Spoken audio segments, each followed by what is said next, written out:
No queda ningú per ahí. A veure. Sí, Sí.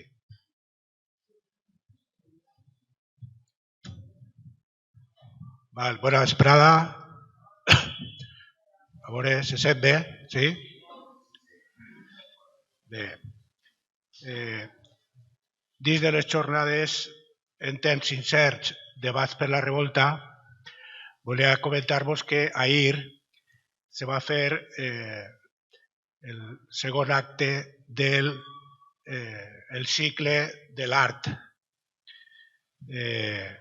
Una altra mirada, és a dir, els problemes que ens ocupen vist des de l'art.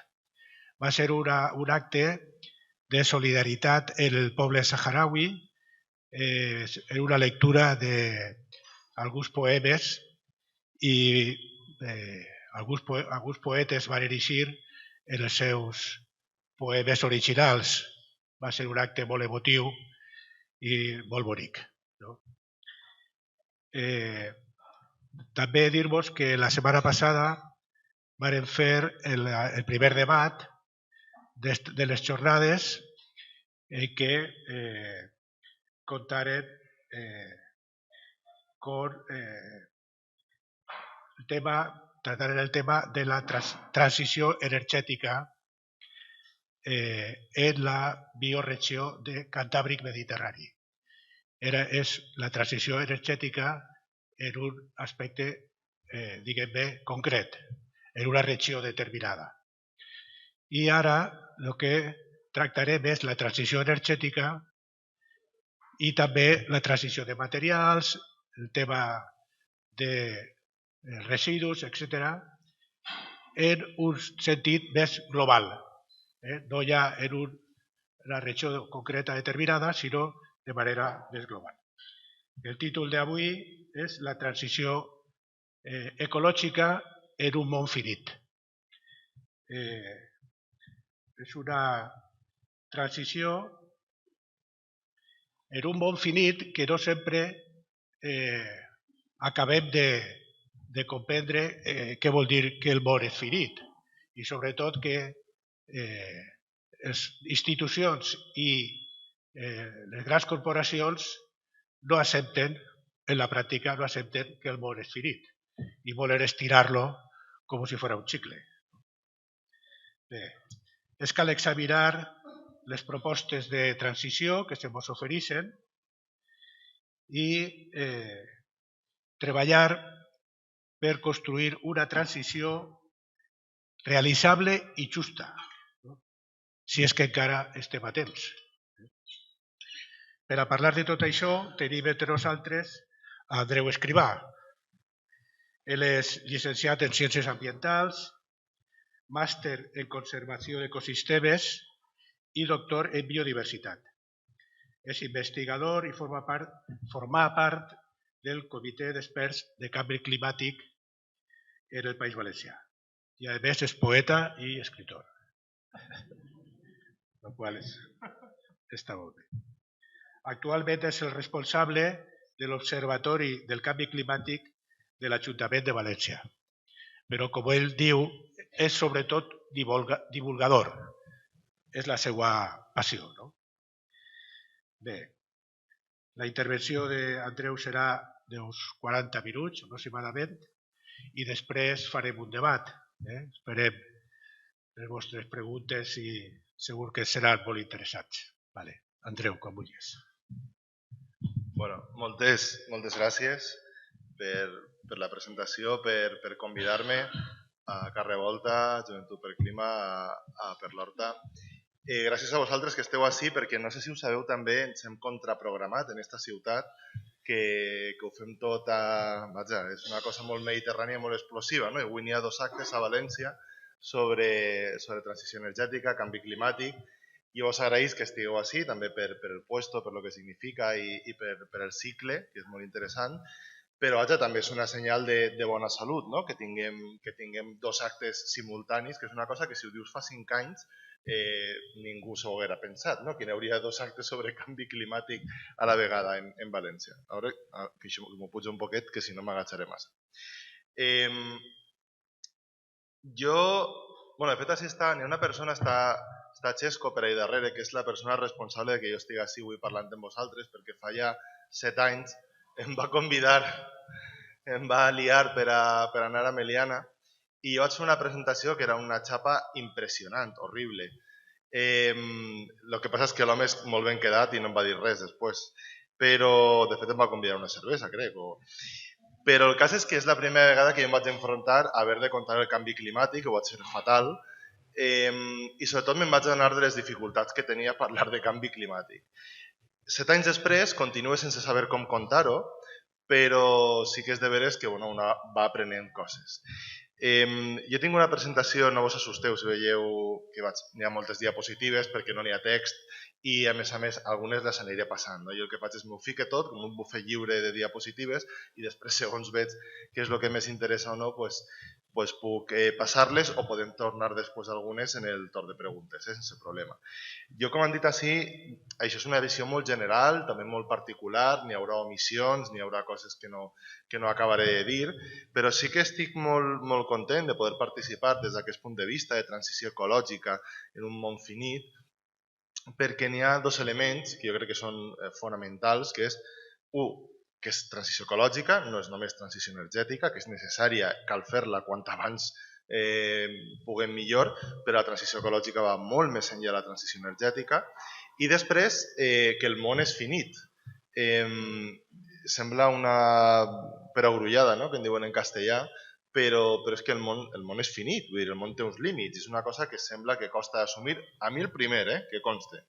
A mi me costa molt assumir que el món és finit, perquè sembla molt gran, sembla que n'hi ha mogolló de materials, i jo, quan vaig en cotxe per una entrada a una gran ciutat, que sol ser poques vegades, però fa un parell d'anys em va tocar entrar en un embús enorme a Madrid, que és una de les pitjors coses que te poden passar en la vida, i el és que n'hi ha llibertat per estar en un embús. Pues estava allà, i jo el que em plantejava no és, ostres, s'acabarà el petroli, no? Tal, i no, ostres, com és que n'hi ha tant de petroli perquè estiguem així en un embús, milions de persones, així en Madrid, en Barcelona, en Los Angeles, on siga, no? Lo raro és que hagi durat tant aquesta il·lusió de món ple i de món infinit. Bueno, anem per feina, tractaré de ser breu, són les 7:15 passades, jo a les 8 segur que ja m'he callat. Ara és quan cau la gota de suor, per ahir, hòstia, les 8, 45 minuts. Bueno, jo sempre dic, així no cal que ens parem massa, sempre dic que m'agrada començar pel principi. Este senyor, este Ofrast, jo el vaig conèixer, no personalment, perquè va viure fa 2000 anys, però el vaig conèixer quan estava investigant per escriure el primer llibre que vaig escriure de canvi climàtic, que es deia Encara no és tard, i tenia una part molt xula, el llibre, no perquè l'haig escrit jo, sinó perquè no té ningú mèrit. Jo l'únic que vaig fer va ser agafar la cronologia del canvi climàtic i ficar-la, no?, allà. I és un senyor naturalista grec, d'aquells que estudiaven tot, l'astronomia, les matemàtiques, que va ser el primer que es va fixar que si canviaves el territori, doncs canviaven les condicions ambientals. I em sembla que era Tessàlia, es veia com segons si unes oliveres estaven més o menys inundades, doncs el clima, el microclima de la zona canviava, no? El qual és molt interessant. Després teniu ahí a veure que es veig bé, sí. Teniu ahí un rectangulet en l'article de Fourier de 1824 en el qual començava a parlar de la temperatura, no?, dels cossos planetaris i de per què la Terra tenia la temperatura que tenia, que la Terra en realitat li correspon estar 33 graus més freda, però de sobte resulta que no, que estem més calents del que tocaria. Això és degut als gasos d'efecte hivernacle, com ara veurem. També parlava moltes vegades d'Agassiz, d'aquelles valls glaciars a qui li agrada el muntanyisme ho haurà comprovat, de fet haurà comprovat, avui apareixia una notícia en el periòdico de Catalunya que parlava de que les glaceres des de fa 40 anys els Pirineus s'han reduït a menys de la meitat, no? I un poc el que passa és això, que quan se'n va el gel doncs tu tens una vall amb una morfologia molt característica, el que t'indica és que el clima ha canviat, no? Tot això es produeix a meitat del segle XIX, Darwin, el món ha canviat, qüestionament dels dogmes religiosos del món occidental, i arribem també a un moment en el qual comença a entendre's què passa en la nostra atmosfera per a que tingui la temperatura que té, no? Veureu que n'hi ha dues fotografies de dos senyors, i un cercle negre. El cercle no és un oblit, és que hi va una dona i com quasi sempre les dones en ciència no tenen rostre, no tenen foto, no tenen mèrit, no tenen res. Així va Eunice Foot, que és una dona que va publicar, així està, el primer article sobre com els gasos de l'atmosfera atrapaven el calor del sol. Ho va fer en 1856, damunt va haver de presentar-ho també en congressos amb l'ajuda del seu home, perquè damunt la dona li havia corregut ser feminista, sufragista en aquella època i clar, hi havia molta gent que no li caia molt bé això.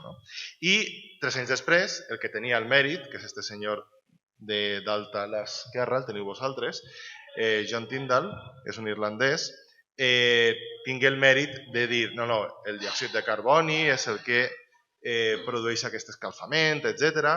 Després Arrhenius, que és el que teniu baix, és aquell càlcul famós de final del segle XIX de si dupliquem la quantitat de diòxid de carboni a l'atmosfera la temperatura pujarà a 4 o 5 graus, que és més o menys l'experiment que estem fent ara mateix. Però Eunice Foot no se la coneixia i jo he de dir, com a persona prou enganxada a les xarxes socials que soc, sobretot a Twitter, he de dir que la recuperació d'aquesta dona científica va eixir arran d'una conversa de Twitter de 2 climatòlegs i van començar a escarbar fins a que la van treure a la llum. De fet, en la primera edició del meu llibre en valencià no està, en 2016, i en la segona o en la primera edició en castellà sí que està, perquè va ser en aquell moment que es va recuperar. I sempre ho vull dir, sempre m'agrada esmentar-ho, perquè va ser una cosa que no vaig poder ficar en el manuscrit, però sobretot per a que ens donem compte que les troballes científiques no succeeixen al buit. Continuem en aquesta sensació de que el món s'escalfa, de moment la gent no fa massa cas. De fet, fixeu-vos, n'hi ha un titular ahir que diu la creixent manta de diòxid de carboni sobre la Terra puja la temperatura del planeta. Però això és de l'any 53 i es diu d'aquella forma. Sí, puja la temperatura, però fins i tot es veia que era una cosa mig bona. I el que teniu ahí és la primera gràfica que es coneix de l'any 1939, en la qual s'atribueix una puja de temperatures a l'efecte del diòxid de carboni, que era de John Stewart Callendar, que és este home que tenim així. Aquesta fotografia a mi em va impactar molt des del primer moment, de fet està en el llibre també. És una revista, típica revista que podien trobar el dentista dels Estats Units, de l'any 1950. I són uns xiquets i xiquetes en Texas i el peu de foto diu una cosa així com que igual estos xiquets tenen calor, però el més segur és que visquen en un món molt més càlid del que mai van conèixer els seus avis.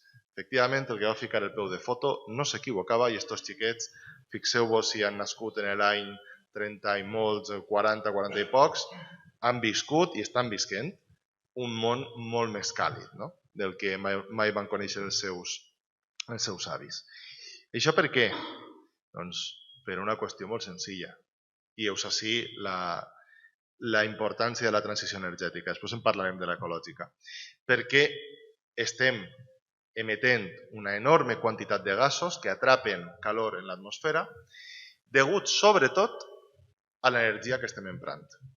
Una energia que no és només l'energia de la llum, que és la que està de moda, malauradament, o la del gasoil i la de la gasolina, que també està de moda, malauradament, o del gas, sinó que és energia per a tot, per a transportar, per a escalfar, per a produir, per a processos industrials de tot tipus. És a dir, necessitem un muntó d'energia, però un muntó, i això el que provoca és una sèrie d'emissions. Jo sé que aquesta gràfica, vista així, és com, sí, molt, ahí, energia, 3/4, ale.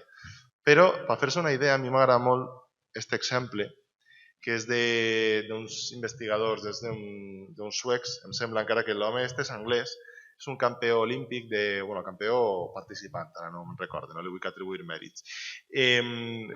És un senyor que té una cama, em sembla que no sé si és un perímetre de 74 centímetres, una locura d'una cama aixina. Veieu el vídeo, que és una bogeria. De fet, ja podeu veure ahí que això és la cama, efectivament. Doncs l'home el que li diuen és has de torrar una torrada de pa. Deixes que ens fem pel matí o ens fem a l'hora d'esmorzar, una torradeta de pa, per a ficar-te una mica de tomata i oli d'oliva. Esta gent, com són bàrbars, se ficarien mantega, una cosa d'estes, però vaja. L'home quasi se desmaia per a torrar una torrada de pa. Quasi se desmaia, perquè són 700 watts. Això vol dir que cada matí, quan fem el desdejuni, tenim a diversos ciclistes olímpics esclavitzats fent-nos el des de juni. I de fet, fent un càlcul molt groller, diuen, un Robert, que Robert és el nom del senyor per a torrar una tostada de pa, 180, si algú ha vingut en cotxe, espero que no. No per res, sinó perquè també això per entrar en cotxe és un desgavell. No ho he fet mai. Però 180 Robert per a espentar un cotxe, i si algú ha agafat un avió fa poc, ha tingut a 43.000 ciclistes olímpics darrere d'ell pedalejant. Això el que ens vol dir és que estem en unes magnituds brutals. Jo no em faig la idea, jo he vist un mogolló d'informes, com segur que molta gent així, de canvi climàtic, d'emissions i tal, i de veres que arriba un punt en el qual jo continuo sense fer-me la idea de la magnitud de les emissions que tenim. En aquesta gràfica, que és molt interessant, el que veiem, per a mi, són dues coses. La primera és que n'hi ha una base constant d'ús de biomassa, perquè de fet n'hi ha molts països en els quals la biomassa continua sent, la biomassa és llenya, continua sent la forma principal per a escalfar-se i per a cuinar i per a tot de moltes famílies. I el que veiem és dues coses. Una, com cada font energètica nova no substitueix a l'anterior. Un podria pensar que si arriba el carbó substituirà la biomassa, o que si arriba el petroli substitueix el carbó, o que si arriba el gas substitueix el petroli, però no. El que fan és afegir-se. Per això n'hi ha que anar molt de compte amb certes utopies tecnooptimistes no, i ara amb aquesta tecnologia substituirà. Fins i tot amb les renovables, en les quals hem d'anar cap a les renovables però a tota velocitat, però cal anar molt de compte perquè no n'hi ha una garantia, almenys basada en l'experiència prèvia, de que senzillament substituiran, sinó que probablement s'afegiran si no fem les coses bé. I la segona cosa que es veu molt bé en aquesta gràfica és que més o menys quan varen néixer els xiquets i les xiquetes de la fotografia anterior, el món pega una petarda espectacular, que és el procés que evidentment no es coneix com a petarda, es coneix com a la gran acceleració, que ja està en els llibres d'història i que es pot veure tant a nivell de població com a nivell de consum de materials com a nivell de consum d'energia. Aquesta acceleració té una translació directa en els països o regions o continents que fan d'alguna forma que estan implicats. Evidentment són tots, però veieu que n'hi ha alguns, com Estats Units, Europa, etc., que són els que històricament, per això es parla també d'emissions històriques, són els que més han contribuït, amb molta diferència, a aquest escalfament i a aquestes emissions. Fixeu-vos bé en aquesta gràfica, ara tornarem, no la tornaré a posar, però tornarem d'alguna forma. Fixeu-vos en Àfrica, com de xicoteta és, la línia blava, en Sud-amèrica, en Índia. Tot i això, des dels 70, segur que molts de vosaltres us en recordeu, per haver-ho estudiat o per haver-ho viscut, es parla de la bomba de població, dels límits del creixement, també es parla de que n'hi ha una superpoblació i de fet jo en el primer llibre no parlava mai de superpoblació, de fet no ho mencionava, em sembla, superpoblació, jo no deia res. I com que em preguntaven molt en les xerrades, vaig acabar incloent en el segon llibre un apèndix, un comentari sobre el tema de la superpoblació. No n'hi ha tal superpoblació. Més enllà de que hagem de tendir els éssers humans a ser menys persones en aquest planeta, sobretot perquè la resta d'espècies que conviuen amb nosaltres se'n beneficiaran, els ecosistemes, i perquè podrem garantir un millor benestar, el problema actual d'excés d'emissions no ve derivat d'un excés de població, perquè per a començar a parlar d'un excés de població és molt perillós. Qui decideix qui sobra? Qui decideix qui és el que està emetent massa o no? I sobretot perquè molta de la gent que parla dient, escolta, és que n'hi ha molta gent, és que Xina, és que Índia, és gent que el que no vol és que es fiqui el focus en els hàbits de consum, en el nivell d'emissions del percentatge més ric de la població mundial. Així podeu veure, això és un gràfic d'Intermón de 2019. N'hi ha hagut algunes correccions, però el que són les magnituds són bàsicament les mateixes. L'1% del món, l'1% més ric,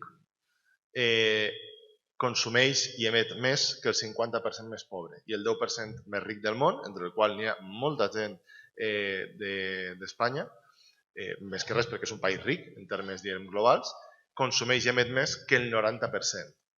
Sabeu quan emet Àfrica com a continent, tot el continent d'Àfrica, tot, el 4%. Emeten més els avions del món, que emeten entre un 4,5-5%, que tot un continent ple de persones. Llavors, el problema no és que n'hi hagi molta gent en Àfrica, el problema no és que els xinesos siguin molta gent, el problema és que tenim uns estàndards, uns nivells de consum insostenibles, fonamentalment en Occident. Ahir hi ha una trampa, evidentment, clar, perquè la qüestió no és que tots hagem de tendir a viure, per dir-ho així, com en Etiòpia, com en Cambodja, perquè estem demanant que hi hagi una millora de benestar i de qualitat de vida en aquests països. Però el que no podem fer tampoc és fer-nos trampes al solitari i dir, no, és que n'hi ha molta gent i ja està, no? I s'ha acabat. I llavors jo puc continuar consumint igual perquè n'hi ha molta gent i això m'ho soluciona tot. De fet, el tema poblacional s'escolta ara molt també, no vull dir que tot el món que en pense ho siga, però s'escolta també molt des de la dreta, l'extrema dreta, sobretot perquè diuen fins que els altres no facin res, jo no faig res, no? I moltes vegades ficant el dit acusador cap a Àsia. Vaja, després si voleu en parlem més, és un tema molt delicat, l'altre dia en parlava i em van dir que no, que cal parlar de superpoblació perquè efectivament n'hi ha superpoblació i després si voleu en parlem de la superpoblació, dels ecosistemes de la zoonosi, etc. Al remat, el que passa sí és que estem en uns nivells de diòxid de carboni que no ha viscut ningú ésser humà. Això són els últims 800.000 anys, són les glaciacions aquestes famoses, no? I els mamuts i les pel·lícules aquelles de xiquets que també n'hi havia glaciacions. Total, 800.000, ni 2 milions, ni 3 milions d'anys, estem en un territori desconegut. Estem en un moment en el qual el planeta fa milions d'anys sí que ha registrat unes concentracions semblants, però, ojo, quan tenia les concentracions de diòxid de carboni que tenim ara, la temperatura era uns quants graus superiors, amb la qual no és un bon precedent ni és una cosa que digues, bueno, com que ja ha passat abans no passa res. De fet, n'hi ha una cosa que em fa molta gràcia dels negacionistes, que a vegades s'escolta menys perquè, clar, que a vegades tenen menys capacitat d'influir, però n'hi ha una cosa que m'encisa, que és quan diuen, escolta, és que abans ja n'hi ha hagut canvis climàtics. I dius, fantàstic, com abans també han caigut meteorits, ara quan vingui un meteorit cap així, no farem res, esperem tots sentadets, ens fem un vermut, i hasta que vingui el meteorit, perquè total ja ha passat abans. No? És una estupidesa d'argument, però que ells ho diuen molt en sèrio, no? Que n'hi ha hagut abans canvis climàtics i per tant no hem de fer res. N'hi ha hagut canvis climàtics, no n'hi ha hagut cap canvi climàtic a la història del nostre planeta que té 4.600 milions d'anys, tan ràpid com aquest. I això és una fita que potser en tota la història que li queda al planeta no es torna a repetir. Així, tanquem una miqueta, el que veiem, aquesta és la millor reconstrucció paleoclimàtica que n'hi ha fins al moment, des de l'any passat, el que veiem bàsicament és com la temperatura va pujant, no? des de fa uns 18.000 anys, va pujant, hi ha alguna variació, i a partir de fa 12.000 anys s'estabilitza. Ara penseu què va passar fa 12.000 anys. Me queda llum, però me'n recorde lo de l'agricultura, que deien, fa 12.000 anys començava a cultivar-se... De fet, m'acabo de llegir un llibre sobre emborratxar-se, queda molt mal dir així, però és molt interessant, que la tesi de l'home és que van començar a cultivar no per a tindre excedent de gra, sinó per a poder emborratxar-nos, per a poder fer cervesa, la qual jo trobo prou convincent, la veritat. Vist lo vist, com tenia que ser la vida en aquell moment. El que vull dir és que hem pogut desenvolupar-nos com a civilització en el moment en el qual hem tingut unes temperatures estables. Abans d'això no n'hi havia forma. L'Homo sapiens existeix com a espècie, nosaltres existim com a espècie des de fa 200.000 anys. I curiosament, només comencem a prosperar en un sentit civilitzatori, de cultura, fa 12.000. Per què? Perquè hem tingut per primera vegada un període tan clar d'estabilitat climàtica que ens ha permès tenir, si tu cultivaves un any, sabies que l'any següent les condicions eren similars, sabies que l'any següent les condicions eren similars, etc. Què estem fent ara? El que teniu a la part de la dreta, pujar la temperatura en línia recta. I és una pujada molt, molt, molt brusca. De fet, fixeu-vos que la gràfica no està a escala, és una escala que està trencada. La gràfica, si estiguera a escala, seria vertical, no podríeu ni apreciar un poquet de vessant. El més important d'aquest canvi climàtic, n'hi ha moltes coses, és que és global, és sincrònic i és antropogènic. Global es produeix a tot el món. La xicoteta del gel, que potser vos sona, i en la qual està relacionada Frankenstein i algunes coses molt xules, es va produir sobretot en Europa, Estats Units, Canadà, però aquest canvi climàtic es produeix arreu de tot el món. Després és sincrònic, vol dir que això que va compassat, que no és que una regió s'escalfa, l'altra se calenta, després s'escalfa, no, si anem tots escalfant-nos a la vegada, alguns més, altres menys.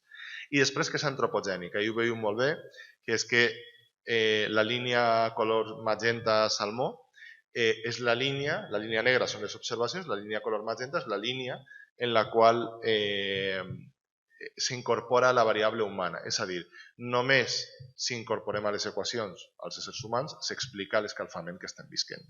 Esta gràfica la fique perquè la vaig ficar en aquella xerrada que he esmentat abans de Xesco, que em va convidar, i la fique aposta per tota aquella gent que em diu que no, és que això fa un temps no se sabia. No, això se sabia. Esta gràfica ja era antiga quan la vaig ficar per primera vegada.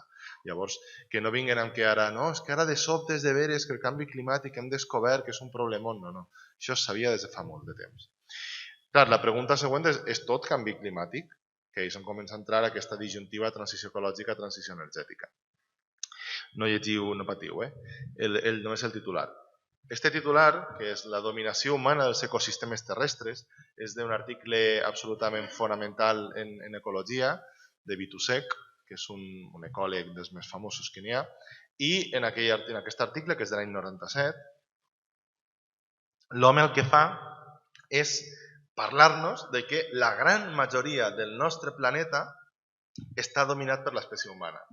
La gran part de la fotosíntesi, de la producció primària, és aprofitada per nosaltres, bé siga per a menjar-nos-la, en forma de vegetals, per a donar-la d'aliment als animals, per a produir altres fibres, roba, el que siga, cicles de nitrogen, cicles de fòsfor, mineria, diòxid de carboni, per suposat, etc. De fet, en certa mesura, inspira un article en 2009 en Nature que es diu que parla dels límits de la biosfera i aquesta és la gràfica més nova, perdó, no és la més nova, disculpeu-me.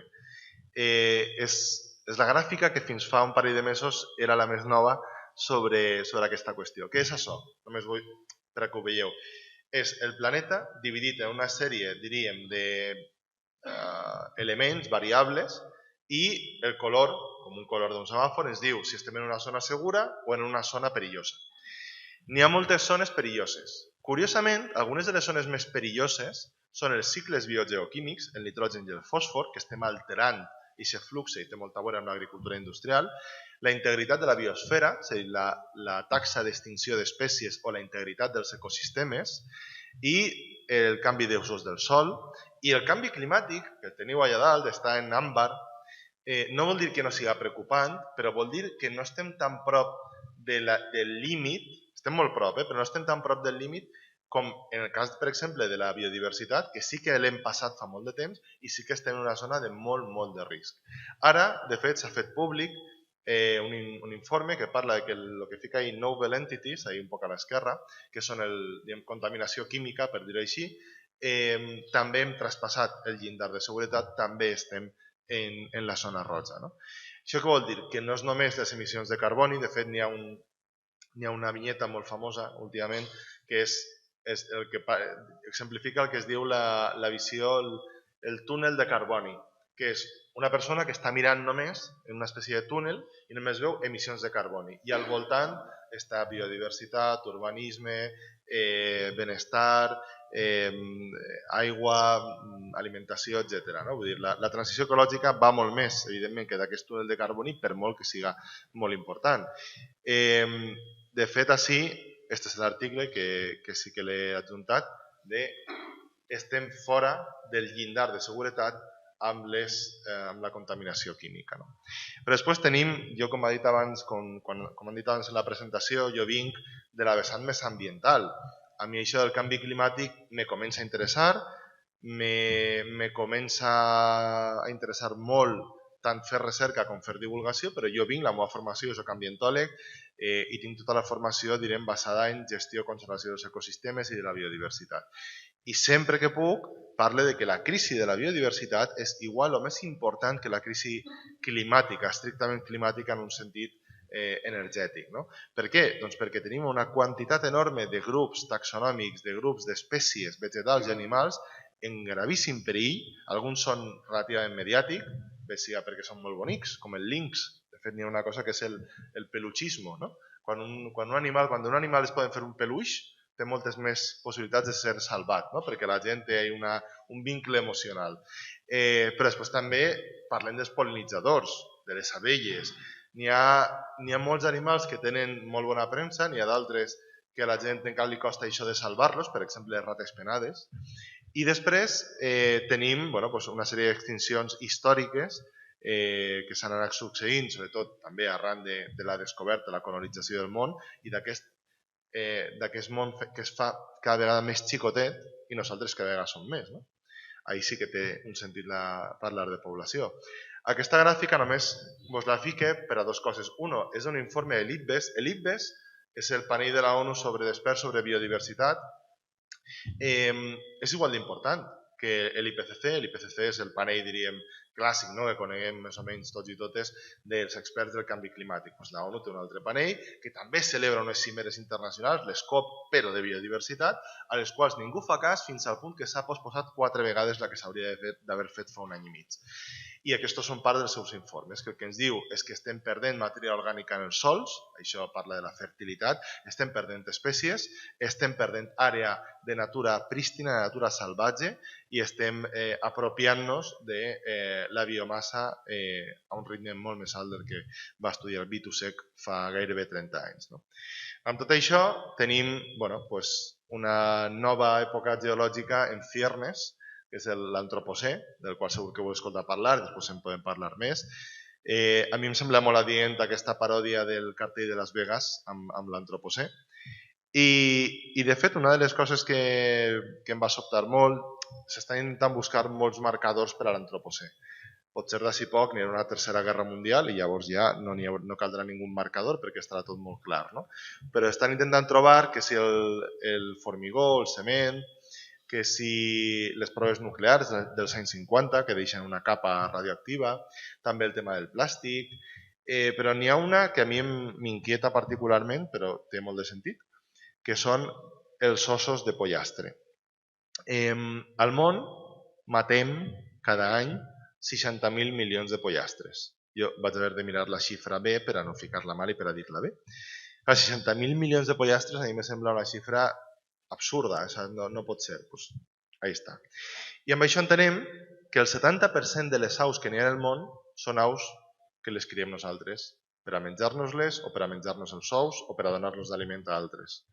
El 70%. Tots els ocells que podeu veure un dia per la muntanya, en la ciutat, en qualsevol lloc, són només el 30% dels ocells, de les aus que n'hi ha en realitat en el món. El cas és encara més sagnant amb la biomassa dels mamífers. Els mamífers terrestres, els salvatges, només són un 4%. La ramaderia, 60%. I els humans, ahí podem tornar a parlar una miqueta d'aquella superpoblació, 36% de la biomassa terrestre de mamífers. Clar, 4%. Tots els documentals, tot el que veiem, 4%. Realment és molt colpidor i té sentit que també un dels marcadors d'aquest antropocè siga eixa manca, eixa desaparició de diversitat biològica. I ara què? Jo no tinc la resposta ara què, però crec que paga la pena, aniré una mica ràpid perquè no vull fer molt llarg, però crec que paga la pena parar-nos una miqueta en les nostres percepcions, perquè vos he estat pegant una xapa espectacular de dades del món, de gràfiques de tal, d'extinció d'espècies de gasos. Anem a veure què pensem les persones sobre això, no? Vos ficaré unes gràfiques, uns mapes d'Estats Units, perquè són molt simptomàtics i perquè tenen millor recerca que així. Això és de la Universitat de Yale, són relativament recents i crec que mostren molt bé en quin punt ens trobem i per què tenim una inacció com la tenim a nivell global. Percentatge dels adults que pensa que el canvi climàtic està succeint. Sense més, està succeint sí o no? 72% que sí. Si us interessa, en 2016 era 71%, amb la qual la legislatura de Trump no ha hecho mella. La gent no ha deixat de creure en el canvi climàtic. Ara bé, Percentatge dels adults que pensa que l'escalfament global està causat majoritàriament per les activitats humanes. 57%. I així ja tenim un 50-50 pràcticament de gent que pensa que, bueno, sí, però això és natural, no? Això ha passat sempre, el qual dona peu a que si és natural no podem fer res, llavors per què preocupar-nos, no? De baixar les emissions. I així encara baixa un poquet més, així sí que vos he de dir que és una sorpresa molt agradable perquè en 2016 este percentatge era del 41%, que és percentatge dels adults que pensa que la major part dels científics creuen que el canvi climàtic està succeint. Clar, fins i tot amb aquesta pujada, el 55%, n'hi ha gairebé un 20% de gent, un muntó de milions de persones, que pensen que ells ho tenen molt clar, però els científics no, el qual a mi me fascina. No? Tu ho tens superclar, però penses que la gent que ho estudia no ho té clar. I dius, això com es menja? Quan era el 41%, imagineu-vos, n'hi havia un muntó de gent que pensava que els científics no ho tenien clar. Afortunadament és una cosa en la qual s'està millorant aquesta percepció pública. I bàsicament a veure amb això, jo ja ho lamento si algú té ganes de berenar, però aquesta diapositiva és molt eloqüent. Veieu alguna cosa estranya?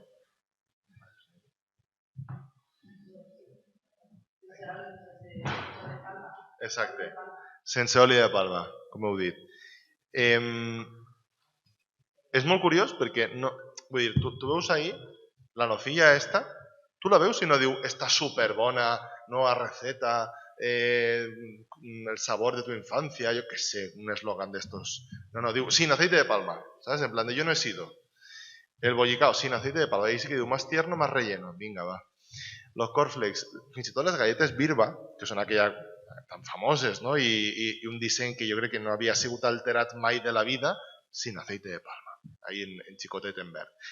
Per què? Tenim tots la idea que l'oli de palma és roïn. De fet, la gent que ens dediquem a temes ambientals li tenim molta mania a l'oli de palma des de fa molt de temps, bàsicament perquè és el responsable de la deforestació de grans àrees, sobretot a Indonèsia, a parts d'Àsia, i a banda de tot també per les condicions laborals que genera d'explotació i d'extractivisme. Però per què? De sobte la gent ens ha fet cas, els ecologistes, i diuen ai, sí, és de veres, no anem a deforestar. No, la gent el que li fa cas, jo el primer, és si te diuen que una cosa no és bona per a la salut. En 2016 va eixir un article d'uns investigadors de Barcelona parlant d'una relació de l'oli de palma, un dels components de l'oli de palma, amb distints tipus de càncer i que era precursor de metàstasi, i en 2021, de fet, va aparèixer ja, direm, el mecanisme per el qual ho feia. El que va passar en aquell moment, en 2016-2017, és que no n'hi hagué una sola opinió a favor de l'oli de palma. Jo vos he de dir que arran d'escriure el segon llibre, el lobby europeu de l'oli de palma es va ficar en contacte amb mi per a dir-me que si volien que m'explicaven que l'oli de palma era molt bo. I jo dic, estupendo, tu escriu, que jo te ficaré la carpeta de spam i tu ja te'n vas ahir, no he tornat a parlar amb ells, ni vull saber res d'ells, però perquè l'única cosa que podien aduir era aquesta sostenibilitat, era que no, que estaven fent bones pràctiques perquè contra qüestions de salut no es podia lluitar. Evidentment, contra les qüestions de sostenibilitat, ells el que estan fent és un greenwashing de manual. Però intentaven colar-ho, però ara, perquè en aquell moment ningú parlava a favor de l'oli de palma. Llavors, què va passar? Que la gent percebe el consens científic. I això què té a veure amb la diapositiva anterior? Doncs té a veure que quan la gent percep el consens científic, i en aquest sentit n'hi ha més del 99%, virtualment tota la gent que treballa en canvi climàtic i en climatologia sap que el canvi climàtic és real i l'estem provocant nosaltres, vull dir que si hi ha una persona que vol fer-se de notar i dir que no, doncs mira, cadascú busca el protagonisme com pot. La gent quan sap que n'hi ha un consens absolut sobre canvi climàtic és molt més procliu a actuar. I això dius, per què? Doncs per lo mateix, per lo qual que si ens diuen no, que si una copeta de vi és bona, és roïn, és bona, és roïn, no sé, i dius, bueno, mira, jo continuo fent la copeta de vi quan s'aclarisquen, ja deixaré de fer-me-la si de cas. Perquè fins a que no veiem que estan d'acord, dius, ¿para qué fer algo? Entonces, sí que hi ha estudis psicològics, sobretot d'un psicòleg que es diu Lewandowski, que és molt bo, que per cert, hi ha un jugador de futbol que es diu Lewandowski, que jo em vaig enterar perquè vaig buscar-lo a ell als articles i de sobte m'apareixien només fotos d'un senyor. I entonces, este home estudia que quan la gent és conscient de que els científics estan d'acord, no és que estiguen dubtant, llavors sí que volen actuar. I ahí és on entra també aquesta qüestió d'estos debats, d'estos falsos debats sobre una persona que diu que sí i una persona que diu que no en un plató de televisió. Llavors la idea que se porta al telespectador que és que hi ha gent que està d'acord, hi ha gent que no, que encara no està clar, quan en realitat el que haurien de ser és 99 persones amb currículums excel·lents dient la realitat i una persona probablement pagada per un think tank o per un lobby negacionista pues, negant-ho d'aquella forma. No? I moltes de les coses que ens ha passat als científics, als ecologistes, és que durant molt de temps no podíem competir, i seguim sense poder competir en realitat, amb els diners que té, sobretot en Estats Units, el lobby del petroli i el lobby de les energies fòssils, perquè tenen think tanks dedicats només a formar gent per anar a platós de televisió a explicar aquestes coses. I si tu portes 18 mesos sense eixir del laboratori, bueno, la de la pel·lícula de Don't Look Up, de No mires arriba, al final també estic dient jo una cosa que es pot veure en una pel·lícula. Estàs nerviós, no saps com parlar, te peguen 4 coses, no saps respondre, el concepte d'incertesa és molt més difícil de transmetre del que sembla, perquè tu li pots dir a un científic a que no saps quan pujarà la temperatura en 2053? I te dirà, no ho sé. I diràs, llavors no ens podem fiar de res de lo que digues. I dius, no, clar, no sé si pujarà 1,38 o farà 1,39 o estarem en 1,20 perquè n'hi haurà. Però el concepte d'incertesa és molt difícil de manejar i és molt complicat i hem de fer molts esforços per transmetre el bé. Llavors, un altre tema de la incertesa espacial i temporal. Percentatge dels adults que pensa que això del canvi climàtic afectarà les futures generacions. 71%. Tota la gent està convençut, no? De que afectarà a les futures generacions. Percentatge dels adults que pensa que els afectarà a ells personalment, 43%. Esto le toca a otros, no me toca a mi. Continuem pensant que això és de les noves generacions i hem vist una foto de 1950 en uns xiquets que ja s'estan torrant i que la temperatura en Texas és molt més alta, que la temperatura al País Valencià ha pujat 1,7 graus des d'abans del segle XX, és a dir, en el període en què n'hi ha registres. No pot ser que continuem pensant que això per les futures generacions, per els nostres fills, per no sé, no, perdona, per els meus pares, per mi, per els meus amics, per tots els xiquets, és de veres, i per els que vindran després. Però no hem de posposar-ho, perquè anar posposant-ho és una ferramenta fantàstica, però al final no fer res. Jo tinc vora 40 anys. Jo ja he vist en la meva vida, no me'n recorde, dels primers anys, però jo ja he vist un estiu que dura 5 setmanes més. De fet, jo me'n recorde d'eixir a la fresca en Llíria i ara tu no eixes a la fresca, eixes a torrar-te o fora de casa o dins de casa en estiu, però no eixes a la fresca. I si eixes a la fresca, doncs igual després te cau una tempesta d'aquelles que de sobte no caïa i de sobte tenim uns canvis de temperatura com hem tingut ara, que no s'atribuir-ho tot al canvi climàtic, però des de 2015 a 2016 hi ha una cosa molt interessant, que són els estudis d'atribució, que és en quina mesura el canvi climàtic ha contribuït a fer més probable un fenomen meteorològic particular. No vol dir que no n'hi haguera sequeres, no n'hi haguera tormentes abans del canvi climàtic. El que passa és que ara seran més freqüents, més intenses, més probables. Com per exemple la onada de calor que estan patint a la Índia, que és molt, molt, molt més probable que succeís amb canvi climàtic com està passant, malauradament. El tema de les glaceres, que ho hem comentat abans, i aquesta portada d'aquest estiu passat. No? La crisi climàtica golpea el món. Jo recorde converses, no? amb altres companys, amb investigadors, amb divulgadors, dient, hòstia, això, el dia que ja no siga l'IPCC advierte, sinó de quan es peguen un parell de bufetades. No? De fet, en 2016 i 2017, en algunes entrevistes em deien, creus que arribarem a temps? I jo, clar, jo no sóc optimista, però tinc esperança i vull tindre esperança. Jo dient, bueno, pues jo crec que arribarem a temps quan ens peguen unes quantes bofetades, tinguem 5 huracans seguits, una onada de calor, un problema aquí, morts allà. Això és el que passa aquest estiu, també amb el tema dels focs, en recordeu-se de Califòrnia, en recordeu-se d'Austràlia, en recordeu-se de Grècia, en recordeu-se de Portugal, però continuem més o menys igual, de parats. En la qual em vaig equivocar, efectivament. No només continuem parats, sinó que per a trencar aquesta ecoparàlisi arribem a acords insuficients, com Glasgow, que és un acord que pujaria la temperatura de moment 2,4-2,7 graus, i aquest article de 2016 el que es pot veure és que conforme més temps tardem en baixar les emissions, més ràpid les haurem de baixar. Això és lògica pura, no? I de fet, si haguérem començat a baixar les emissions en 1990, no tindríem les presses que tenim ara. Podríem dedicar-nos 10 anys a pensar on instal·larem les plaques solars. Podríem dedicar 10 anys a una campanya d'educació ambiental, de conscienciació ciutadana, però no els tenim. No els tenim perquè no hem fet els deures des de fa molt de temps. I no hem parlat de canvi climàtic.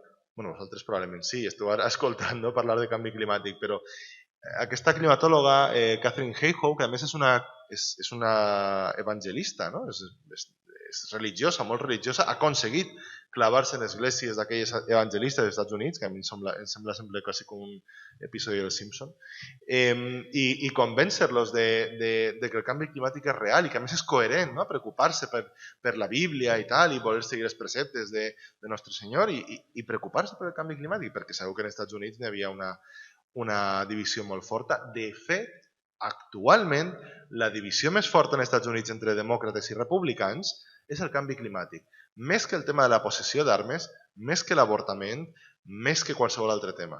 Tu et dius la posició de si creus en el canvi climàtic o no, o si penses que és un problema o no, i amb molta probabilitat saps si és demòcrata o és republicà. Hem de parlar de canvi climàtic, hem de fer accions de canvi climàtic, poesia, com abans han dit jo, poesia jo ho intentava fa temps, la poesia climàtica encara no m'he atrevit, és molt complicat, però sí que n'hi ha cançons de canvi climàtic, així tenim el Quinacalitza, no? De la gossa sorda, que és una cançó fantàstica, a més de fa molt de temps, sobre canvi climàtic. Tenim unes quantes, no? Com aquesta que fica ahí d'Anokni, 4 degrees, 4 graus.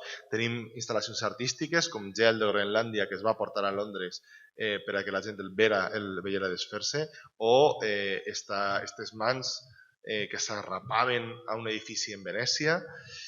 Hem de protestar també, jo crec que així molts i moltes sabeu com d'important és protestar per una ciutat habitable, per una ciutat més verda, per l'agricultura, per els ecosistemes. També hem de protestar per el futur, per el clima, per una vida més digna. I sobretot el que hem de fer és entendre que això no se soluciona soles i que no n'hi ha una única solució per a tot. Jo tinc una gràfica així, la passaré molt, molt, molt ràpid, i em disculpareu.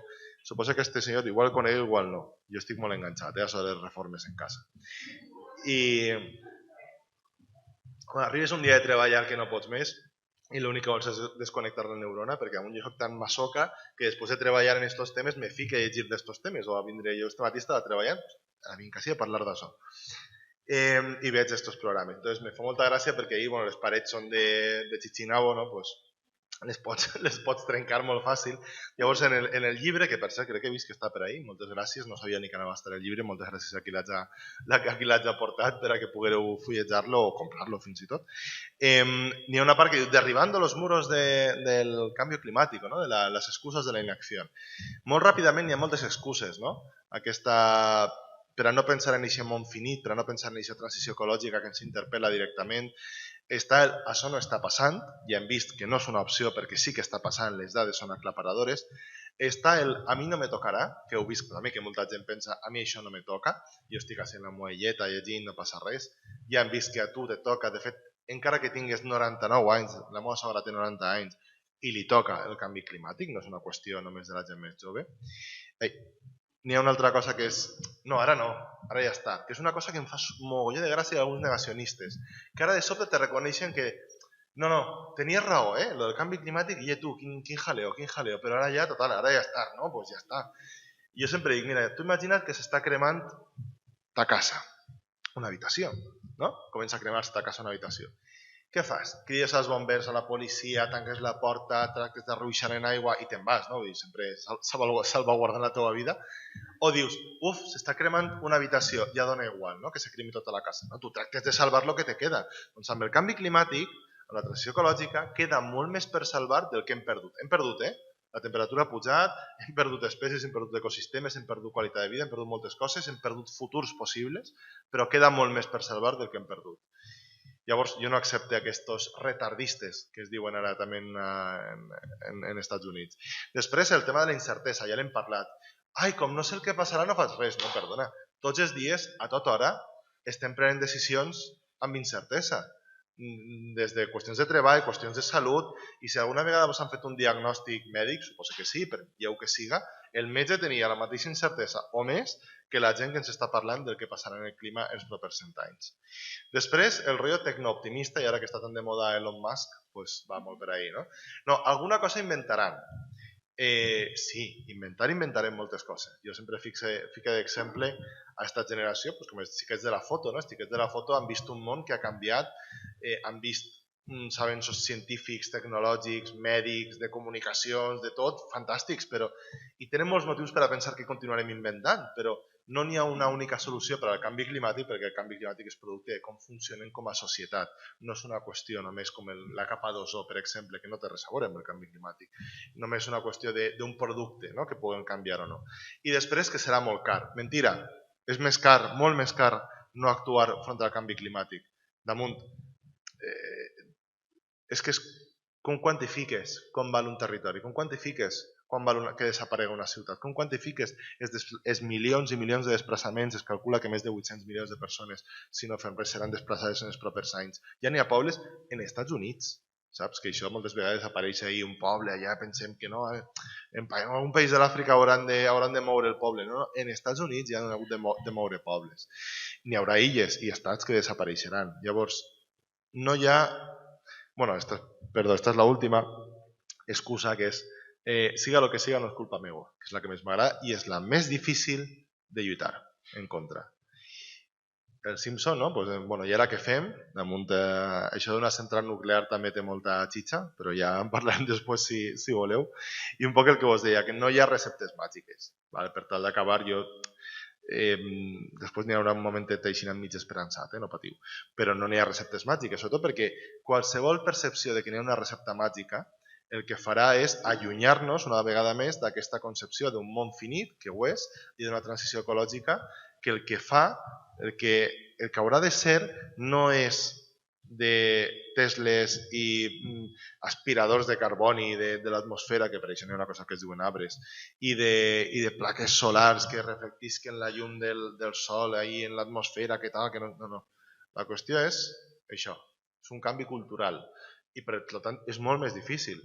Lo fotut d'això és que un canvi cultural profund és molt més difícil de fer que un panell solar molt eficient, però és el que ens fa falta. Falta un canvi complet de mentalitat, un canvi de gestió del temps. Jo, de fet, este dissabte estaré en la Fira Literal de Barcelona parlant també del tema del temps, parlant de la gestió del temps, no des d'un sentit de vista de aprovecha tu tiempo, sinó de reclamem el nostre temps, reclamem el dret a anar més lents. Molts dels comportaments insostenibles que tenim venen derivats per una manca profunda de temps i per unes vides precàries. Al final, quan estem parlant d'un eix associat, així ho sabeu molt bé, fa falta temps. Per a vindre així a escoltar a un pesat parlar de canvi climàtic, fa falta temps. Per a dedicar-te a l'associació de veïns, per a fer alguna cosa en un solar o per a demanar un escrit a l'Ajuntament, el que siga, fa falta temps. I llavors necessitem més temps i necessitem, per últim, deixar de pensar tant en distopies. A mi m'encanta la ciència-ficció, m'encanten les distopies. Tenim 1984, Hijos de los Hombres, tenim Elysium, tenim Walking Dead, pandèmies, morts, meteorits, control... És fantàstic visualment, però hem de deixar de pensar en això. N'hi ha un llibre que el tinc ahí en la llista de pendents prioritaris, però encara no m'he pogut llegir, de Laila Martínez, que és el d'Utopia no és una isla. El tinc ahí a la pila. I crec que és molt necessari començar a reqüestionar-se aquestes utopies i afortunadament s'està fent. Estem parlant cada vegada més d'utopies i de deixar de pensar en distopies, no? D'aquest present pòstum, com parla la filòsofa Marina Garcés, i d'aquest hiperpresent, perquè al final si tu penses que el futur és molt pitjor, tu vols aprofitar el present, tu vols exprimir el present. De fet, ja n'hi ha revistes que es titulen Los 100 sitios que hay que visitar antes que desaparezcan. O turismo del cambio climático, però no turismo del cambio climático per concienciar-te, sinó per a veure, hòstia, vaig a veure això abans que desaparega. No pot ser viure en este present tan apretat que ens fa voler exprimir fins al final, hem de pensar en futurs millors, hem de tornar a les utopies, no dic que tornem a Tomàs Moro, no dic que tornem al socialisme utòpic, no dic que tornem al meu estimat William Morris, que és un tio fantàstic, un dissenyador gràfic, humanista, és un tio que tira unes perorates fabuloses allí en l'Anglaterra victoriana, però hem de trobar utopies noves, utopies realistes, encara que sembla un oxímoron, hem de trobar vies noves per a redefinir el futur, per a que el futur torni a significar progrés també, progrés i benestar, que no creixement, que són coses distintes, i hem d'aprendre, jo crec, la lliçó més important de totes, que és la que ens va deixar Carl Sagan quan va fer girar-se a l'any 92, em sembla, la Voyager, aquella xicoteta sonda espacial que anava allunyant-se del nostre planeta, va demanar que es girara per a fer una última foto i som aquest puntet blau pàl·lid, que suposo que aquesta foto l'haureu vista o esta cita l'haureu vista, lo del punto azul pàl·lid, el punt blau pàl·lid. I el que diu Sagan, que entenia molt millor la cosa del canvi climàtic i de la fragilitat del nostre planeta que, per exemple, altra gent com Stephen Hawking, que entenia molt bé de forats negres, no? Però quan parlava de no, hemos de ir a Marte, dius no n'hi ha Mart, no n'hi ha planeta B. El que n'hi ha és un sol planeta i així en este puntet pàl·lid, que és el que diu Sagan, és on ha passat tot. Totes les històries que ens han contat, totes les receptes, tots els aliments que hem menjat, totes les ciutats, tots els llibres que hem conegut, tota la gent que hem estudiat a l'escola, tot ha passat en aquest punt blau pàl·lid. Tota la gent que estimarem i per la que paga la pena viure. Llavors, cuidem aquest punt blau pàl·lid perquè és l'únic que tenim. I sí, com es pot veure en aquesta foto, aquest punt és finit i xicotet. I per tant tenim el deure i la responsabilitat de preservar-lo i de garantir-nos a nosaltres i als que vindran una vida més digna, més humana i sobretot una vida més conscient amb quin és el nostre entorn i també el de la biosfera i el de totes les espècies que ens acompanyen, que som l'únic lloc de l'univers que se sàpiga i fins al moment on tenim aquesta meravella que es diu vida i que podem admirar en eixir un dia a l'horta, en eixir a un parc, en eixir a l'Albufera. I jo me n'he passat una miqueta, lamento molt, però ara sí que ja he acabat.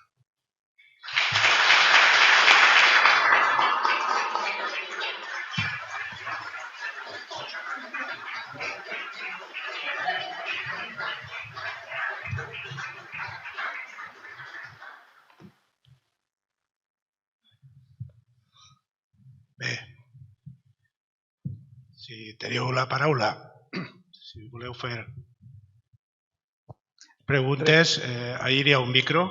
Sí, pues acostaré el micro perquè estem gravant i es quedarà també per YouTube, està en streaming i es quedarà per YouTube i perquè isca també el so de la pregunta. Aleshores, us demane que, encara que no necessiteu, jo m'acostaré i vos deixo el micro. Anem a veure, de la teua intervenció m'ha cridat l'atenció quan has fet referència a, no sé si l'ho he entès bé, a que, simplificant-lo molt, a que no hi ha que debatir en els negacionistes del canvi climàtic. No? Jo estant d'acord, és dir, crec que efectivament, quan veus en la tele un debat entre, bueno, pues això és lo democràtic, uno que està a favor i uno en contra. Dius, home, no, quan és una cosa tan greu, les dades que has donat avui, jo crec que alimenten això, doncs crec que no, crec que en gent que vol teoritzar que això no és una realitat, doncs jo crec que realment cal no parlar en ells, ximpunt, així n'ha de clar. Però, per exemple, ja no és el negacionisme teòric o que s'intenta raonar, sinó el negacionisme massiu. Massiu me referís a la gent normalment, jo crec que n'hi ha una consciència de que aquí les coses no van bé, però també n'hi ha una consciència, no sé si l'ho has dit així, si no te lo pregunté, però jo també advertís, fins a on ja arriba, que n'hi ha també una consciència de que la tecnologia lo arreglarà tot. És dir, com un sistema econòmic que precisament la seva essència del capitalisme és la depredació del medi, com aquest mateix sistema, el creixement, va poder solucionar els problemes que tu has descrit. Aquesta és un poc la pregunta, que crec que senzillament fan falta dues coses. Una, la mobilització social i sobretot una pedagogia des del punt de vista científic sencilla, I sé que no és fàcil, perquè tu ho has demostrat, no és fàcil, això no té una única solució, però una explicació, diguem-ne, fent caricatura, per al comú de los mortales, per dir-lo d'alguna manera, de forma y manera que cualquier pelagatos de estos que sale con tertulianos que salen a la tele negue lo del tema este del canvi climàtic, com se nega. Esas dos qüestions. Digo, imagine que t'entres bé en la primera part, no? Sí. La pregunta és molt bona, és llarga, jo tractaré de ser molt breu, no veus que m'enrotllo com les persianes. Lo primer, jo és de veres que jo, d'alguna forma, jo sí que defense no debatir en els negacionistes durs, el que te va dir que el canvi climàtic no existeix. Primer perquè jo ho he fet en algun moment, me'n recordo una vegada en la universitat en la UJI, en Castelló, i me'n recordo que parlé de canvi, a més en la universitat, i no em diu, no, perquè n'hi ha un observatori en Finlàndia que ha marcat rècords de temperatura negativa. I jo de veres que no sabia si era una broma o era de veres. I dic, no, però bueno, això fa el mateix que has marcat, perquè estem parlant d'un procés global, a més un observatori, a més el tema de la variabilitat, no sé menys. El tio jo no el vaig treure de sus 13, i m'ha passat altres vegades, no? N'hi ha gent que ho té molt clar que no, i és que no. A mi aquesta gent no paga la pena debatir, sobretot perquè estàs legitimant-ho. A mi m'ha passat que des de, pues això, no? Des de que te criden en algun puesto i tal, no sé menys, m'han arribat algunes ofertes, entre cometes, pues d'anar a 4, pues al Cuarto Milenio este o a un plató que estava de notícies, en el que n'hi havia un negacionista. I després vas mirar el perfil, hi ha un senyor chileno ingeniero, friki de la vida, que en fi, i que jo sabia que el que m'anava a dir és que el canvi climàtic era cíclic, que no n'hi havia proves, que no sé menys, que tal. Tenia una sèrie de mantres molt habituals. De fet, un negacionista clàssic del canvi climàtic és molt divertit perquè és com el bingo, tu vas veient, a veure, ara me dirà això, vinga, va, sí, m'ho ha dit, perquè tenen 4 arguments comptats des de fa molt de temps i no se n'ixen d'ahir, que a vegades es diuen molt bé. I jo el que em vaig negar, i el que parle de negar-se, de fet en el llibre ho conte l'anècdota també de que me vaig negar a aquest debat, me vaig negar perquè d'alguna forma legitima la postura, diríem, sobre el fet de si existeix o no el canvi climàtic. I aquesta és la meva postura. N'hi ha companys i amics i gent que conec molt bona, divulgadora, que sí que se presta a anar i a dir, pues no, perquè tal, perquè no sé menys. Però jo crec que no és útil, perquè després és que la gent l'únic que veu és a dues persones confrontant sobre si el canvi climàtic és de veres o no. És molt més útil, per a mi, al meu parer, quan tu tens a dues persones debatent de què fem ara amb el canvi climàtic. Entonces, jo ahir, per exemple, sí que estic disposat a debatir amb un tecnooptimista.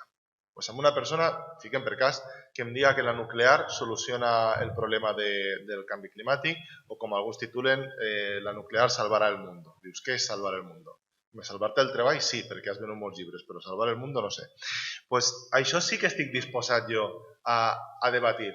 I probablement, a part de la broma que he fet, i també n'hi ha gent molt cabal per ahir que se presta a discutir, probablement arribarem a algun punt d'encontre, perquè jo hauré de concedir que certs canvis culturals costen molt de temps i que farà falta donar un impuls a algunes qüestions, per exemple, energètiques que a mi no m'entusiasmen d'algunes coses, i ella haurà de concedir que soles amb això no se podrà fer i anirem fent camí. El tema de la mobilitat en les ciutats. Jo puc debatir en una persona que em diga el cotxe elèctric és la solució per a tot. Jo no ho pense, però puc debatir-ho. Per què partim d'una base comuna? El problema està en que si debatim sobre si el canvi climàtic és de veres o no, és com si portares a un biòleg evolucionista i a un retor que discutiren sobre si l'evolució és de veres o no. El que estàs qüestionant és el fet. Jo el que vull és que després tu qüestiones, tu per exemple fiques un debat que és molt interessant i s'està donant quines espècies salvem. Per exemple, en biologia de la conservació, quines espècies salvem? Aquestes espècies que estan molt emparentades només en salvem una, com a que són redundants, o què fem? Aquest tipus de debats sí, perquè són debats reals i debats que es fiquen davant de les contradiccions de la transició ecològica, que són moltes i molt variades. I ahir és on entra, i això que tu has dit, la tecnologia ho arreglarà tot, cosa que evidentment està entroncada amb el capitalisme, perquè al final la qüestió és no deixar mai de produir, de créixer, de consumir, d'inventar coses, d'acumular capital, per suposat. I el que tu deies d'explicar-ho de forma senzilla a la gent, jo ja arribo a un punt en què no sé què fer.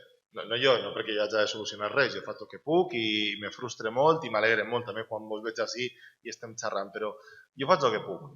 Però sí que és de veres que últimament estic molt preocupat, i és una confessió, amb algunes lectures massa optimistes sobre els estudis sociològics que n'hi ha en aquests moments a Espanya respecte a la percepció ciutadana del canvi climàtic. Perquè n'hi ha estudis de l'Eurobaròmetre, del CIS, de l'Institut del Cano, d'alguns sondejos que es van fent, en els quals 70-80% de la gent es mostra molt preocupada per el canvi climàtic i llavors n'hi ha molta gent que lança les campanes al vuelo de ostres, per fi ens hem conscienciat, ja estem tots d'acord, ja anem a actuar contra el canvi climàtic. O fins i tot el rotllo de no, és que los políticos no hacen nada, després podem parlar, però no són polítics és el que estan fent, malauradament, és anar com la gent està demanant-ho. I de fet hi ha alguns polítics que el que han fet, per exemple en València, en qüestions de mobilitat, és anar més enllà de lo que demanava una majoria social, i bé que han fet, però a costa també d'unes friccions molt fortes. La gent, jo inclòs, com hi havia un titular de Le Monde que m'agrada molt, que era som tots climaticoscèptics, no? Som tots negacionistes climàtics, negacionistes light. Al final, qui més qui menys porta una vida, jo el primer, amb moltes contradiccions i sobretot de vegades negant, no activament però sí passivament, el canvi climàtic. Dius, ostres, i damunt fent uns càlculs de carboni, no, com a casa quasi sempre mengem vegetarià i tal, llavors, bueno, puc agafar el vol no sé, o puc fer això, o puc anar a agafar el cotxe per fer l'excursió. Home, és una excursió a la muntanya, és una cosa de medi ambient, podré fer-ho. Vull dir que al final te vas enganyant a tu mateixa i cal ser honestos. Jo tracte de fer-ho el menys possible, tracte de ser el més coherent possible, però tot i així n'hi ha moltes incoherències. I a mi m'han insultat molt per Twitter, sobretot quan me retuiteja algun fan de Ayuso o Toni Cantó, en el qual se te ve tot el mal arriba a tu, però m'han insultat sobretot per dos motius. El primer, quan parle de tindre més temps i de treballar menys. Vagos, los rojos, la paguita, no sé menos. I el segon, quan parle del tipus de coses que faria falta per a prendre's l'emergència climàtica en sèrio. O sigui, parlar de reducció de consum brutal de transport, d'energia usada, racionament, que és una paraula que a ningú li agrada escoltar, ojo, i que Alemanya està proposant perquè vol desconnectar-se del gas i vol que ho paguem també entre tots, en fi, no m'ho vull liar molt tampoc, no? La quantitat d'insults que vaig rebre en un tuit de estaries disposat a fer tot això per a combatre l'emergència climàtica? Vaig apretar perquè és Twitter i el que volia era un poc de debat. El que em van dir és espectacular. Damunt perquè n'hi ha molta gent que té la fantasia, us hem molt dir-ho així, però n'hi ha gent que té la fantasia de que com la culpa és del capitalisme, que en efecte el capitalisme és un sistema absolutament insostenible i és insostenible en els seus propis termes, però com la culpa és del capitalisme, canviem el capitalisme però la meva vida no canvia. Si derroquem el capitalisme, la teva vida canvia. Segurament pa bé, però la teva vida canvia. I gastes menys energia, i tens menys coses, i tens menys... Vull dir que són coses que al final cal entrar en aquestes contradiccions i jo soc molt cautelós amb el tema de la gent d'alguna forma que està conscienciada. I ahir jo reclamaré una vegada més, segur que també ho han fet al Centre de Cultura Contemporània en el debat que tenien a aquesta hora, jo reclamaré sempre educació ambiental. Molta gent me pregunta, tu què faries en canvi climàtic si tingueres X milions d'euros? Dic jo, gastant-me 300-400 milions d'euros a nivell estatal en l'educació ambiental. Anem a ficar 3.000 milions d'euros pel cotxe elèctric. Vale. Me quede en la decena part, en 300 milions d'euros. Tu fiques 300 milions d'euros a educació ambiental i t'assegure que canvies un país. Perquè, i això ho tinc comprovat, en 150.000 euros canvies una gran ciutat. Pots canviar una gran ciutat. En 200.000, 300.000. Educació ambiental. O sigui, perquè al final moltes de les coses que jo estic dient així, que vosaltres sabeu, que vosaltres dieu, que són les vostres preocupacions, no arriben fora de determinats cercles. I no arriben perquè costa molt, perquè és complicat i perquè és incòmode.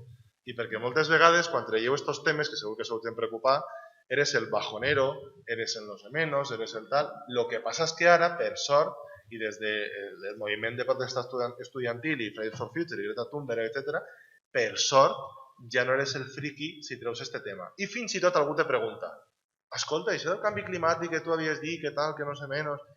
I llavors el que hem de fer és crear una consciència real, social, també que permeta plantejar alguns debats, com per exemple, doncs no vull que agafar un vol a Brussel·les per treball, vull poder anar en tren, encara que me dura un dia més. O no vull que quedem a tal puesto, o vull que les vacances d'estiu siguin a tal lloc, o vull fer això de menú, o vull reclamar que la màquina de vending... Si no, al final, si no t'importa, si no generes debat, llavors jo crec que ahir la clau és educació ambiental i sobretot, i ahir sí, i ahir n'hi ha un debat que te cagues, perdó, i ja amb això acabe, un debat enorme en com transmitir-li a la gent. Estan els col·lapsistes, ho dic amb carinyo, estan els green new dealistes, els reformistes, els greenwashistes, els tecnooptimistes, però com transmetre a la gent la bofetada que se mos ve com la fem alguna cosa. I jo crec que tu no pots dir les coses només per a tindre tu raó i per a ser tu molt listo i dir, no, mira, s'anem a pegar una hòstia, no hi ha res que fer, no sé menys. Cal dir-ho amb empatia, cal dir-ho tal, però cal dir-ho bé. No cal dir, perquè si no acabarem amb missatges com el de la crisi immobiliària, que no sé si vos en recordeu d'aquells mupis que n'hi havia, d'aquells pòster de esto lo arreglamos entre todos.com. Vinga, i dius, no, ho han d'arreglar els bancs, que són els lladres i els que s'han portat els diners, no ho he d'arreglar jo en aquest sentit, no? I crec que el que cal és una consciència molt més ampla, molt més clara, que arribi a molts puestos. Afortunadament hi ha molts bons periodistes ambientals, n'hi ha grups ecologistes que estan tractant, com sabeu, i com participeu vosaltres, d'introduir-ho en l'agenda, però qui en una enquesta del CIS diu que no, yo no estoy preocupado por el medio ambiente o por el cambio climático? ¿Quién dice que me da igual cómo sea la recuperación económica, lo que quiero es que se anteponga al cambio climático? No, tú dices, no, sí, que haya recuperación, pero que sea consciente, ¿no? Ambientalmente. Llavors, no me valen de res si és indicador, el que me vale és el dia a dia. I tot i que n'hi ha algun bri d'esperança, falta molta feina per fer.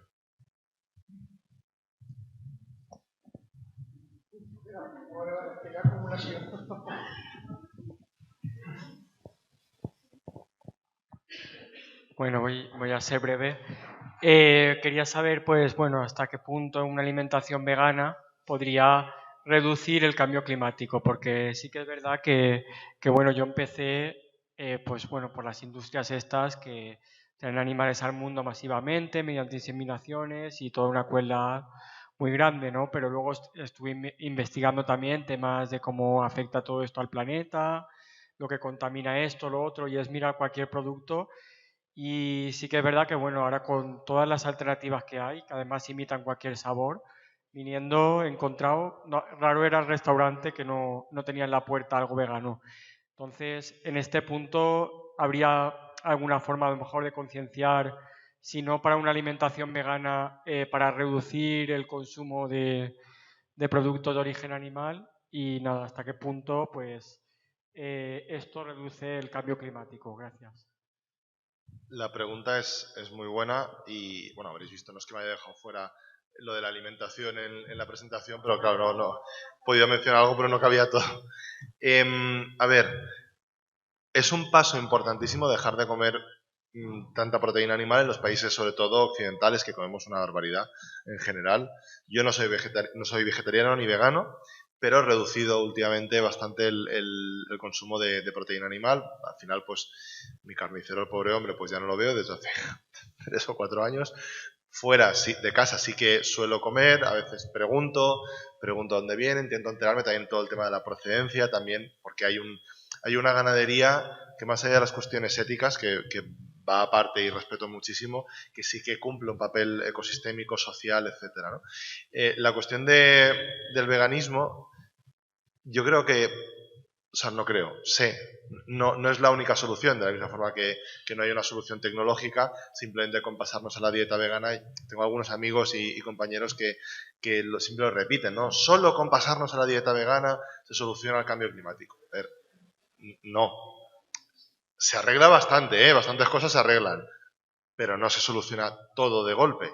Lo que sí que pasa, y es un poco lo que comentaba con la pregunta anterior, lo que sí que pasa es que yo estoy mucho más interesado en que el 90% de la gente reduzca un 70% su consumo, que en que un 10% se vuelva vegano total. Porque es mucho más transformador a nivel de sistema productivo, de sistema agroalimentario, y porque al final lo que nosotros queremos es que haya una disminución global. No queremos que haya una especie de superélite, dicho esto con todo el respeto y admiración para la gente que habéis y que seguís vuestras convicciones absolutamente y la gente que es, bueno, tengo muchos amigos veganos de hecho, es muy loable y hay gente que quiere y puede hacerlo y hay gente que no está dispuesta o no está preparada. Y de hecho, en cualquier caso, el paso para llegar a ser vegano, yo no sé, o sea, lo mío no es por principio, yo no sé si seré vegano de aquí 10 años, pero sé que de la noche a la mañana no lo voy a ser. Entonces, ese periodo de aclimatación, digamos, es necesario. Y ahí es donde nos tropezamos con las movidas del tema de la carne, el lobby de la carne y lo del ministro Garzón, que supongo que os acordaréis, que no está diciendo más que lo que dice la ciencia de forma muy, muy, muy suave. Y se le han tirado encima de aquella forma. Además, está hablando de las macrogranjas, que son la peste, es una industria que no quieren ni en los pueblos, solo tenéis que ir a hablar, si sois de ahí, con algún pueblo donde hay una macrogranja. Yo no he oído, de verdad, que a nadie, y mira que he ido en zonas de interior y conozco a gente y tal, que hable bien de las macrogranjas. De explotaciones, digamos, de queserías pequeñas o explotaciones de tal, tengo una amiga que es pastora, sí, oiré hablar bien y de hecho lo entiendo.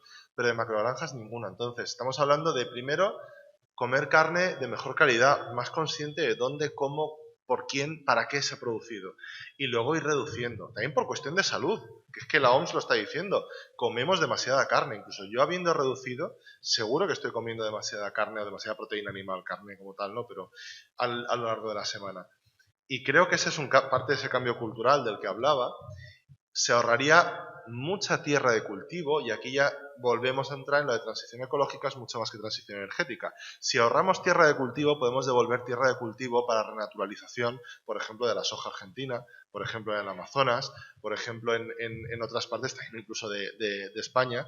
De hecho, la Unión Europea, no sé cómo saldrá la cosa, porque la verdad es que legalmente es bastante peliagudo, pero se supone que quiere implementar, o ha implementado ya un reglamento para prohibir o desaconsejar, y veremos al final en qué queda, la importación de productos que fomenten la deforestación. Con lo cual tendríamos que dejar de comer casi toda la carne que comemos que está engordada con soja de América Latina, ¿no? Al final es un paso importante en lo personal, en los hábitos, también en la conciencia de ese mundo finito, de que no podemos comer lo que queramos cuando queramos, por muchos que algunos se empeñen, y aquí esto es un debate crucial, el tema de la libertad, ¿no? Si me lo puedo pagar, si está en el supermercado, lo puedo comprar, me lo puedo comer, ¿no? Pues uno tiene que haber estructuras, tiene que haber una garantía de una alimentación saludable para toda la ciudadanía, que oferte bienestar, que sea de proximidad, que sea justa también con quien la produce, pero después, sobre todo, tenemos que entender que el sistema alimentario está roto. Y ahí sí es condición, lo que te decía, necesaria pero no suficiente, pero, y esta es la contrapartida, salió un estudio el año pasado, aunque cambiásemos todo el resto de cosas que hacemos mal por el cambio climático, si no cambiamos el sistema agroalimentario, seguimos pasando de ese grado y medio, con lo cual sí o sí lo tenemos que cambiar y la disminución de la proteína animal es fundamental, por recuperar espacio, por poder renaturalizar, por transporte y por las emisiones directas que provoca la ganadería. Hola, buenas tardes. Yo tengo una pregunta muy directa y es que me gustaría saber, según su opinión, cuáles son las acciones individuales o colectivas, pero de gente común, que tienen más impacto para concienciar y movilizar al resto de la gente. La pregunta es ahí difícil. Y de una manera de más inmediata posible. Lo pregunto porque pertenezco al movimiento Extinción Rebelión. Esas de examen de... A ver, esta pregunta me la han hecho bastantes veces en entrevistas, con lo cual debería tenerla ya muy clara, pero no es así. No, a ver, te hago un pequeño disclaimer, una pequeña aclaración inicial. A mí me gusta no distinguir entre acciones individuales y colectivas. Al final son todo acciones que tomamos las personas. Es verdad que cuestiones colectivas... A ver, también digo una frase, que siempre digo la misma, pero es que es así. Toda acción individual suma, pero solo la colectiva transforma. Con lo cual, solo basarse en acciones individuales nos conduce al fracaso, pero solo basarnos en acciones en lo colectivo, pensando que sucederá en el aire, tampoco realista, porque al final son decisiones personales. Y como también digo, unirte, lo que hablábamos antes, a una asociación de vecinos es una cuestión, digamos, es una decisión personal, pero tiene, digamos, el espacio de transformaciones colectivo. Dicho lo cual, a la pregunta típica de qué puedo hacer yo, que para eso escribí el libro que está ahí fuera, no, momento spam, que si no la editorial después me riñe, porque no publicito nunca. No, en serio. Cuando me pregunté yo qué puedo hacer, mi idea inicial del libro, de verdad, era hacer una cosa en plan científicamente muy contrastado, de pues lo que hablaba antes de la pregunta anterior, ¿no? Del tema de, a ver, hacerse vegano, sí, no, ¿cuánto? ¿Qué impacto tiene? Dejarle el coche, ¿cuánto impacto tiene? Etcétera, etcétera. Pero me di cuenta que al final no podíamos ir todo el rato con las gafas de contar emisiones de CO2. Hay un eslogan de marketing. Como a mí me han sobrado siempre unos kilos, yo a eso estaba muy atento, ¿no? De ligereza. La vida no está hecha para contar calorías. Pues y no, pero bien que las ponéis en la etiqueta. Pero pues la vida no está hecha tampoco para contar dióxido de carbono, porque si no al final te entra esta ecoansiedad brutal de no estar haciendo nada bien y te quieres tirar por la ventana porque no haces nada bien y porque es imposible. Entonces, lo primero que hay que hacer, y de verdad que eso parece que no, pero sí, es hablar de cambio climático. Yo no puedo cuantificarlo, pero conozco muchas personas que han cambiado hábitos, que han cambiado formas de hacer cosas, que se han apuntado, por ejemplo, a Som Energia o que han dejado de lado, ¿no?, a su compañía eléctrica o que han pasado a comprar en una tienda o en otra, simplemente, no porque yo se lo haya dicho, sino porque a raíz quizás de mis libros o de haber charlado conmigo o de tal, pues hemos estado conversando, algunos de ellos amigos, y dicen, oye, pues al final me convenciste de lo de beber agua del grifo y ahora bebo agua del grifo. Pues esa persona, esa familia ya está ahorrando 300 kilos de CO2 al año y 800 euros, que no es poco. Entonces, no se puede cuantificar, pero para mí es la condición absolutamente necesaria, es la acción más importante y puede generar cambios en cadena muy importantes. La segunda es consumir menos. Yo aquí no puedo ser el apologeta del poco consumo, pues porque cada uno tiene sus vicios, el mío es la música y los libros. Entonces, pues tengo estanterías llenas de libros y entonces si a mí lo de crecer en número de libros, pues a mí me costará. Es una de esas contradicciones. Pero sí que se puede hacer otras cosas. El tema de reparar. Yo, pues estos pantalones que llevo ahora los llevo remendados 3 veces, que está estupendamente, no se nota, si no os lo digo ni os habéis fijado, porque ando mucho, vengo andando siempre a los sitios, entonces el roce hace el cariño y se me acaban abriendo agujeros, como es normal, y entonces pues los remiendo porque están bien. La cuestión no es si el nuevo pantalón que yo me voy a comprar es ecosostenible, chachiguay, sino porque ahora se vende, el otro día entré en el Corte Inglés y hay una cantidad de todo, ropa sostenible, todo súper.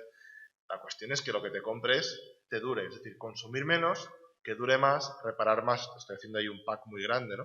Pero es que en el caso particular de la ropa leí un estudio que me horrorizó de Reino Unido, en el cual de cada 5 prendas de ropa, una no se usaba nunca. Y las otras 4, la media, se usaban 5 veces. Como yo soy una persona muy grande y me cuesta encontrar ropa, la uso mucho porque es, joder, ya que la he encontrado la voy a usar y además me compro 3 camisas iguales, ¿no? Pero es verdad que tenemos el fast fashion y afortunadamente ahora se está poniendo un poco el ojo ahí, ¿no? Cuando yo empecé a hacer estas charlas en el 15-16, de alimentación se hablaba súper poco. Solo la gente súper comprometida, la gente vegana por temas animalistas, etcétera. Y de moda, nada, o sea, 0,0, ¿no? Comentarios. Entonces, consumir menos y hacerlo durar más. Con esto no quiero decir, no te compres nunca un nuevo móvil.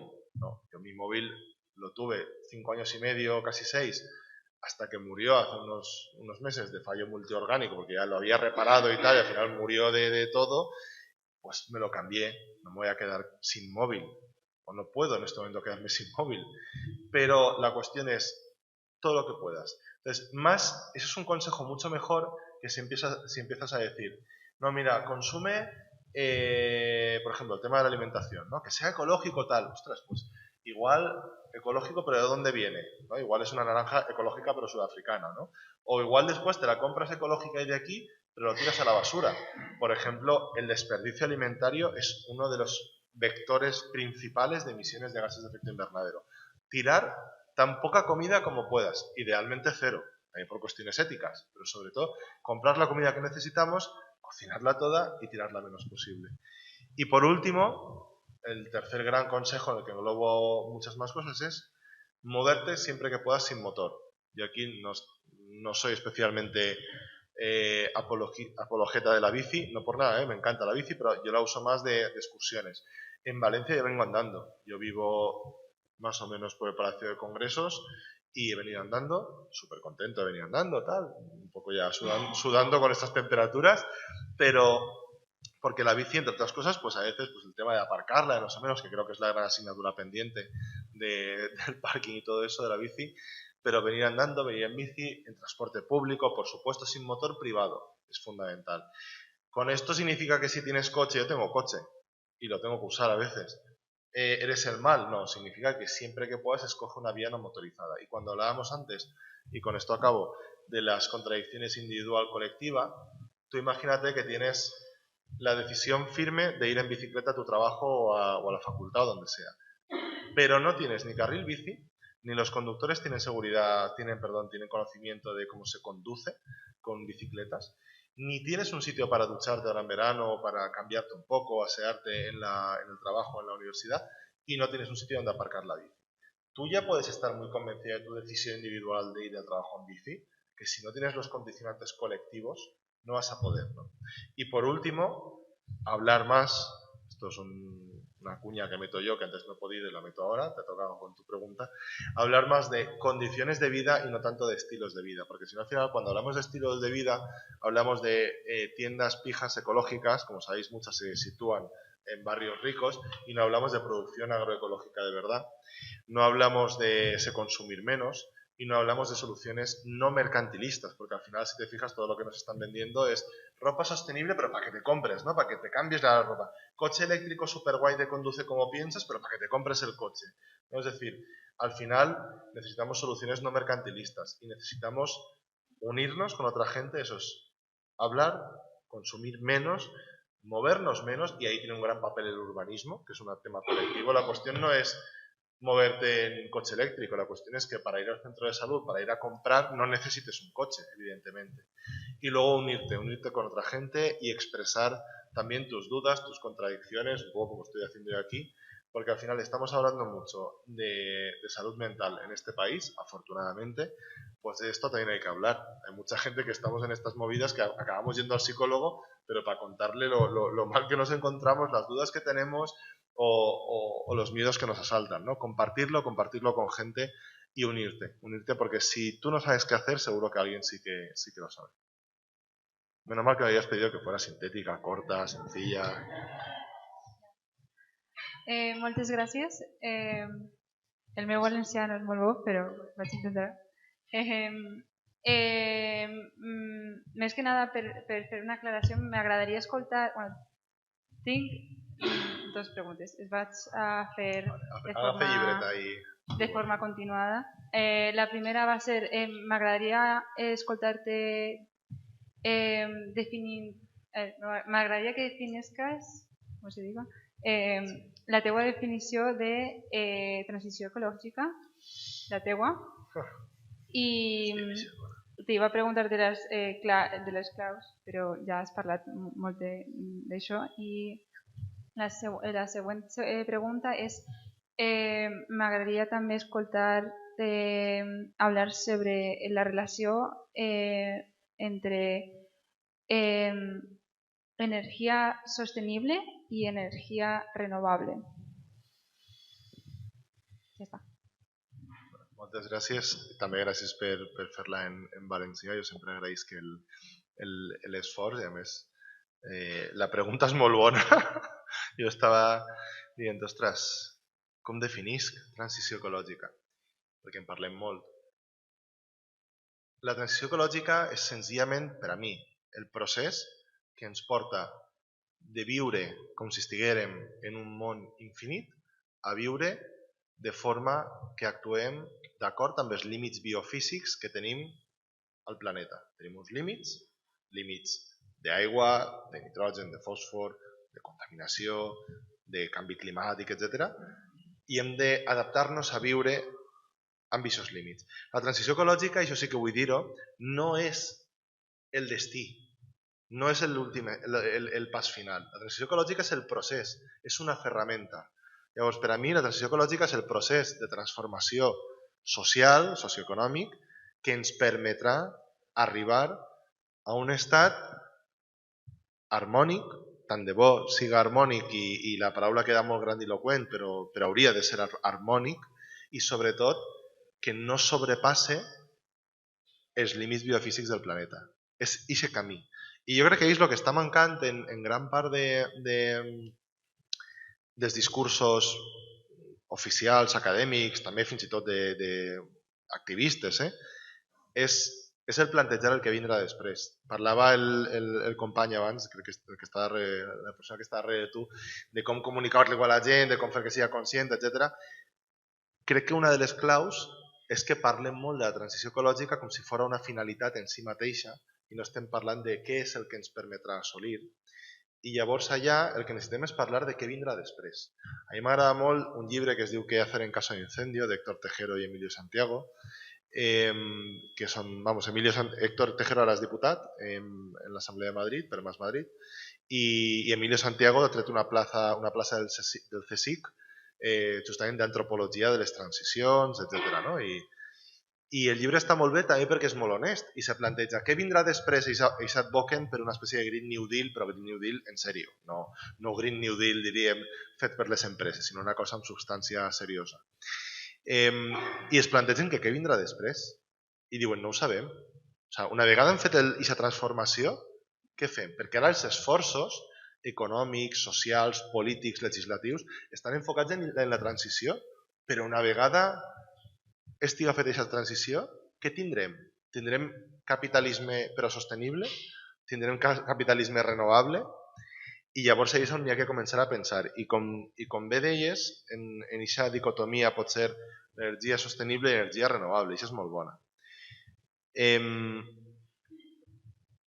Energia renovable podria ser, la biomassa és renovable, moltes vegades, no?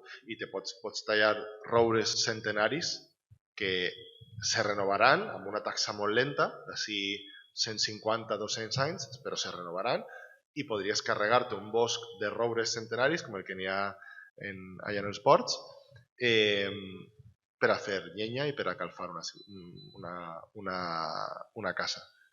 És sostenible en un sentit ampli de la paraula. O sigui, ¿es renovable? Sí. ¿Es sostenible? No. Se pot renovar, però on està l'ecosistema? On està el territori? On està la biodiversitat? Ahir el que està passant, i suposo que la pregunta també ve donada per aquestes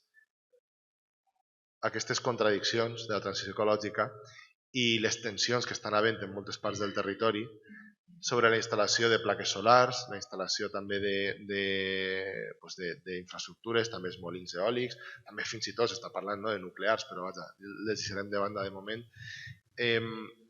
I clar, si l'energia renovable és immediatament sostenible, perquè sí, no ho és.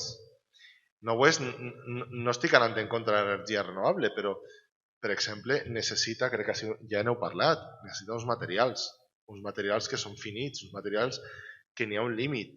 I sí, al País Valencià podrem construir bateries ahí en Volkswagen i podrem construir panells solars perquè som la part del món rica que podrà comprar probablement aquests materials, però això significa que serà una transició injusta, perquè la transició ecològica ha de ser justa també, i ha de ser una transició que mire de cara al colonialisme i a l'extractivisme de l'Occident. Ahir el que passa és que aquesta energia pot ser renovable ara, perquè es renova, perquè n'hi ha energia renovable, la placa solar, però no és una energia que pugui ser sostenible en el temps i també és una energia que moltes vegades, tal com està plantejada la instal·lació en alguns llocs, no en tots, però en alguns llocs, és una energia que no és sostenible en totes les vessants. I com hem vist, la crisi ecològica, la crisi ecosocial que vivim no només té una dimensió de les emissions de carboni i per tant si ens carreguem per exemple horta fèrtil per a plantar plaques solars l'energia serà renovable però aquesta energia no serà sostenible perquè estarem hipotecant un territori fèrtil i perquè estarem també fent-ho amb unes energies que sí, que el panell solar molt millor que una central tèrmica, molt millor que una energia nuclear, però també el material que n'hi ha és el que n'hi ha. Jo ahir soc un poquet tecnooptimista, parlàvem abans que tots ens fem trampes, jo soc tecnooptimista i dir, alguna cosa inventaran per a fer panells solars amb nous materials, perquè si no de veres que estem fotuts. Però llavors crec que està molt bé i sobretot el que crec que és més interessant de la teva pregunta és contraposar i qüestionar-nos sostenible, renovable, ecològic, etc. Vull dir, quins adjectius estem ficant i quins cognoms estem ficant i si realment són els que volem posar o els que es mereixen aquestes instal·lacions. Perquè ara estem veient com saps molt de greenwashing en el qual tot és molt sostenible, molt renovable, molt tot i realment no es mereixen aquesta adjectivació.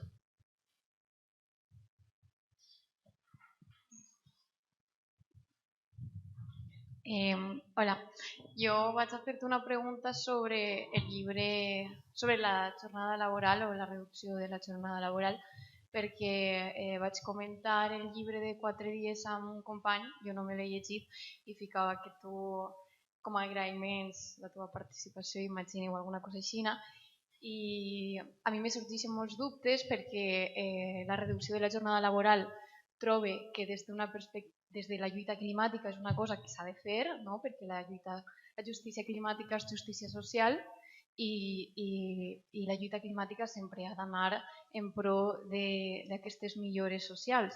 Però me preocupa el fet de que reduir la jornada laboral significa consumir més, perquè quan tu treballes durant molt de temps, tots els dies, quan acabes de treballar, l'últim que vols exacte, no tens temps i tu arribes a casa, te gites al sofà i no consumixes, però pot ser que si redueixes la jornada laboral descanses més, treballes menys, tens més temps d'eixir fora i produir i fer aquestes coses que al final no tenen res a veure amb el decreixement, que és al final el que volem.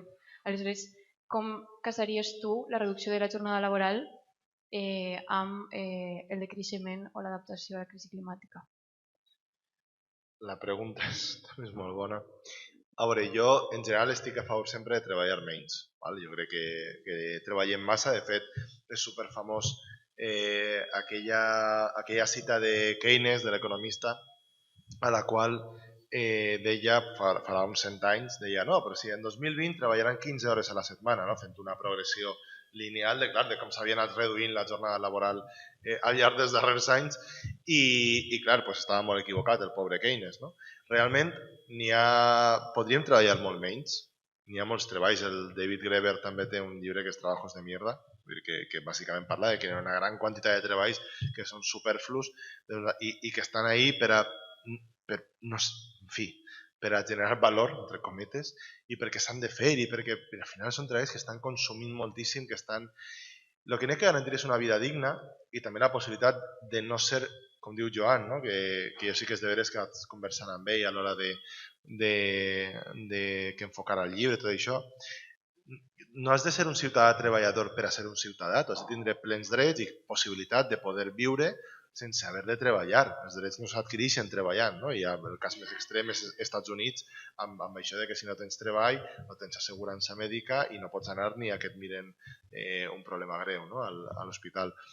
Llavors, jo crec que per a començar crec que és bo en general plantejar treballar menys. La possibilitat de qui vulgui treballar menys, garantir el dret de treballar menys. Ara bé, la resposta ràpida a la teva pregunta és no se sap. N'hi ha massa poques experiències de treball de setmana laboral de 4 dies com per a poder establir conclusions certes. En alguns casos va augmentar el consum d'energia total, en altres va decréixer prou.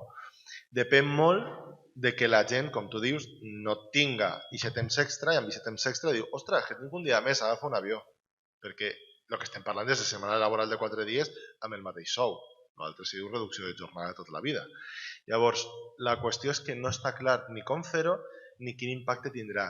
Sí que té un impacte molt clar el tema de combinar el teletreball, ahí sí que n'hi ha hagut una reducció, més enllà de la qüestió també de drets laborals, de que estem pagant en casa la wifi, estem pagant la llum, estem pagant l'aigua, estem pagant tot, però el tema del teletreball, perdó, el tema de la setmana laboral de 4 dies, n'hi ha enfocaments que el que parlen és de què és millor, de fet és un camp de recerca, vamos, super actiu ara mateix, si és millor 32 hores repartides en 5 dies o si és millor 32 hores concentrades en 4 dies. L'objectiu, diríem, la via d'entrada per a que la setmana laboral de 4 dies tingui a veure amb una reducció de la petjada de carboni és fonamentalment per disposar d'una vida més lenta. Aquesta vida més lenta ens permetria fer determinades coses o tenir determinades opcions de consum que impliquen un menor consum energètic. Per exemple, jo avui he vingut així caminant. Per què? Perquè tenia temps. No és que jo correga maratons, ja m'ho veieu. M'agrada caminar, m'agrada despejar-me, estic tot el dia sentat en el treball, perquè tenia temps. Si no haguera tingut temps, haguera agafat un taxi o haguera agafat l'autobús. Els únics dies que jo he hagut de comprar fruita o verdura embolicada en plàstic no és perquè pensara que el Covid m'anava a contagiar per la pell de la poma o alguna cosa o perquè estiguera millor o fora super selecte, era perquè no tenia temps, perquè he arribat a casa algun dia molt tard, jo si he d'anar en autobús tarda més d'una hora al lloc on treballe, llavors què passa? Que n'hi ha dies que si eixes un poc tard a les 7:30 perquè t'has quedat fent unes coses, arribes a casa o prop de casa a les 9 menys quart. Baixes al supermercat, són les 9, la tenda on jo compro la verdura i en Campanar ja està tancada. Llavors, què he de fer? Pues a les 9 anar al supermercat i no vaig a fer esperar a la gent, llavors el que faig és pam, el que puga. Fa temps que no ho faig, ho he fet poques vegades, però ho he fet. I el motiu no era que aquesta fruita del supermercat embolicada en plàstic estiguera millor, tal, era que no tenia temps. Què vull dir amb això? El fet d'anar més lents ens permet consumir menys productes, consumir menys energia. Per això jo tinc la percepció, però això és super subjectiu, és la meva percepció personal, de que la jornada laboral de 4 dies tindrà major impacte en la petjada de carboni si es distribuís i no únicament si és un dia, direm un cap de setmana de 3 dies. A mi personalment m'agradaria un cap de setmana de 3 dies. El que me demana el cos és dir, ostres, un cap de setmana de 3 dies perquè sempre, clar, el dissabte acabes mig dormint i has de fer coses i tal, i compres, no sé com. I el diumenge ja estàs en el bajón de que és diumenge i el dia següent és dilluns. No? Un dia més te dona un poc d'oxigen, però és de veres que n'hi ha estudis que apunten a que és possible que el fet de disposar de més temps entre setmana també beneficia la conciliació familiar, la conciliació amb els amics, amb un mateix, amb tindre temps per a llegir. A mi una cosa que me subleva moltíssim és que només tinguem temps per a llegir abans de dormir. La major part jo en l'autobús, o quan me tiro una hora en l'autobús, o abans de dormir. En la resta del dia jo no tinc temps per llegir. I no pot ser que tinguem... Això també és cultura, això també és consum, això també és creixement. I a més és un consum molt baix en carboni. La cultura, en el fons, el que estem fent quan comprem un llibre és atrapar un poquet de diòxid de carboni en el llibre. La cultura és un consum molt baix de carboni. Anar a veure una obra de teatre, fins i tot una obra un concert de música, no? És poc de consum. És molta gent mirant només un escenari i tal. Si tenim més temps, tenim també més capacitat de poder fer aquest tipus de consum més lent i sobretot de ser més conscients, no? I d'anar més lentament. Igual ens equivoquem, però jo crec que paga la pena explorar aquests camins.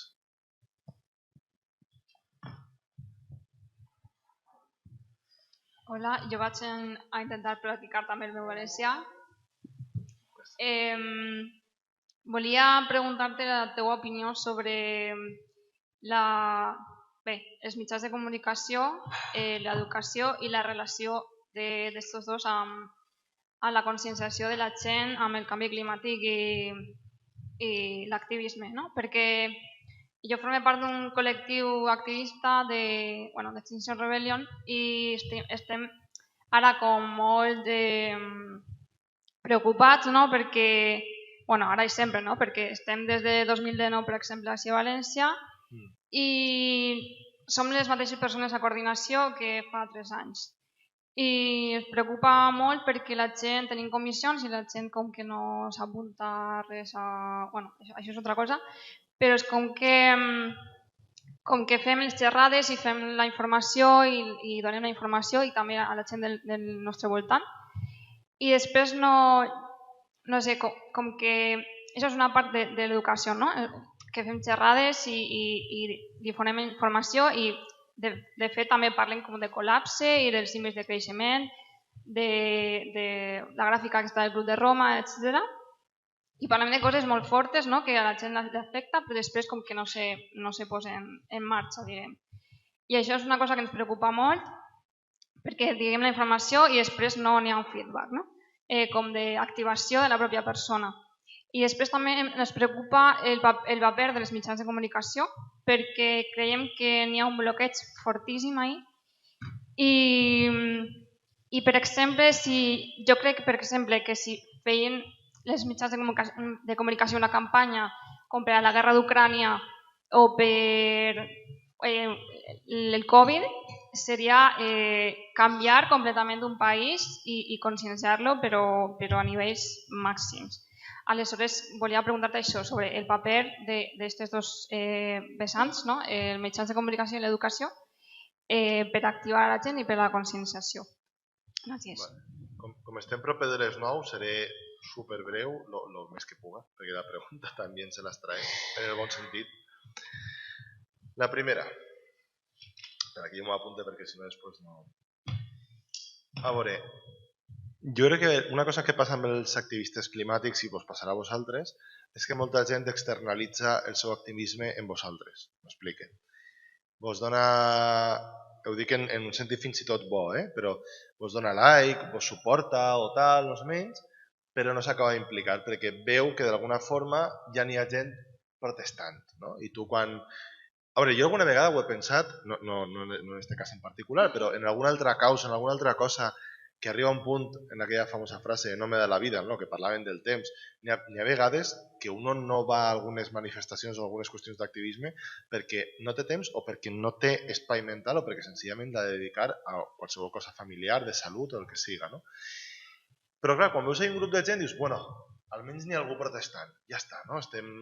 I li fiques el like i ho retuiteges i ja sembla que tot funciona bé. I jo no vull dir que això sigui l'únic motiu, no? Però sí que m'he trobat amb molta gent, sobretot en el cas d'Extinction Rebellion, o sigui, no vostre, sinó que a Extinction Rebellion, a Fridays for Future, etc., diu, no, si yo seguisc en Twitter y le pongo me gusta a todo y tal, y no sé menos. I clar, jo ni me puc enfadar ni puc criticar a aquesta gent perquè jo ja vos dic que en altres causes, en altres coses, faig el mateix, en plan de no, si jo estic superconscienciat en... Mira, us dic una cosa, parlaves dels poemes del tema de Palestina i tal, tinc llibres, tinc amics, hem parlat, no sé menys, doncs no he anat a ninguna activitat últimament d'aquesta qüestió, ho admet, perquè no he tingut temps, perquè no he tingut espai mental o perquè estava fent altres coses, perquè no se pot estar a tot i les preocupacions de la gent arriben a un punt que són finites. No? Llavors, tenim aquesta externalització. I tenim una altra cosa, que és molt incòmode, perquè tu, quan en el cas de... Torna a agafar el cas de Palestina, no sé si tots penseu el mateix o no, si no, no passa res, però no anem a discutir-ho ara perquè no es podrà fer. Però diríem, agafar una injustícia genèrica, en aquest cas parlem de Palestina. Està relativament clar qui són els bons, qui són els dolents, almenys per a mi, ja després podem parlar de més coses, però... I sobretot, que tu li dones suport als palestins, o que tu critiques el que està fent Israel, o el que ha passat amb la periodista, etc., a tu no te suposa ningú canvi en la teva vida. La teva vida continua igual, és més, estàs feliç i convençut de, ostres, esta vesprada he anat ahir, he fet això, he fet tal, i n'hi ha que fer-ho, i bé que s'ha de fer. Però si tu vas a una mani de canvi climàtic, si vas a una concentració, si crides 4 consignes de no hi planeta bé i tal, però tu després en ta casa, no parlo de vosaltres, parlo d'esta gent que s'ha d'unir o no, dius, hòstia, he anat ahir, però la meva vida continua igual, no estic aplicant res de lo que he dit, de lo que he fet, de lo que esta gent estava dient. És molt incòmode perquè és una cosa que implica un canvi personal, no és una protesta ni per a conquerir un dret, per exemple una reforma laboral. Jo recordo, evidentment, haver-me mobilitzat, haver anat a la vaga, reformes laborals, etc. Perquè està molt clar, no? I perquè tu damunt reclames i lluites per un canvi a millor. Però teniu en compte que molta gent veu les vostres mobilitzacions, tot i que en abstracte estiga d'acord, les mobilitzacions pel clima, com reclamar viure pitjor. Enteneu-me el que vull dir, que és molt contradictori. Sobretot després te'n vas a casa i com sí que és una cosa que t'interpel·la, és super incòmode. És incòmode per a mi, eh? Jo quan vinc així, vos dic no sé què coses, tal, que si el pantaló remendado. Pues, igual després me tinc que comprar un pantaló i dic, hòstia, jo estic dient ahí que si el pantaló remendado y he visto esta oferta que está súper bé y no sé menos y me cap el pantaló, pues me l'he de comprar. Entonces, és més incòmode realment i això fa que molta gent no se vulgui unir tant, parle també des de l'ecologisme també més clàssic i tal, no? Perquè implica un nivell de compromís que va més enllà d'una posició moral.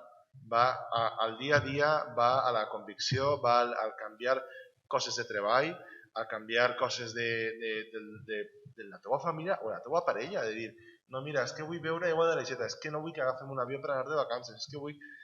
I va a que quan ho fas, quan agafes l'avió de vacances, dius, hòstia, si és que jo estava... És que no... Seria l'equivalent, que no ho fem, a anar de vacances a Israel i estar superbé i estar tal... Estic parlant d'este cas, que l'he agafat per lo que havíeu comentat abans. Això no passa, no ens passa, però en el canvi climàtic sí. Llavors és super incòmode, tenim aquesta precarietat mental, temporal, i la nostra vida ja està prou mal. Jo tinc una vida relativament còmoda i estic molt content i molt feliç en la meva vida, però tinc els meus problemes.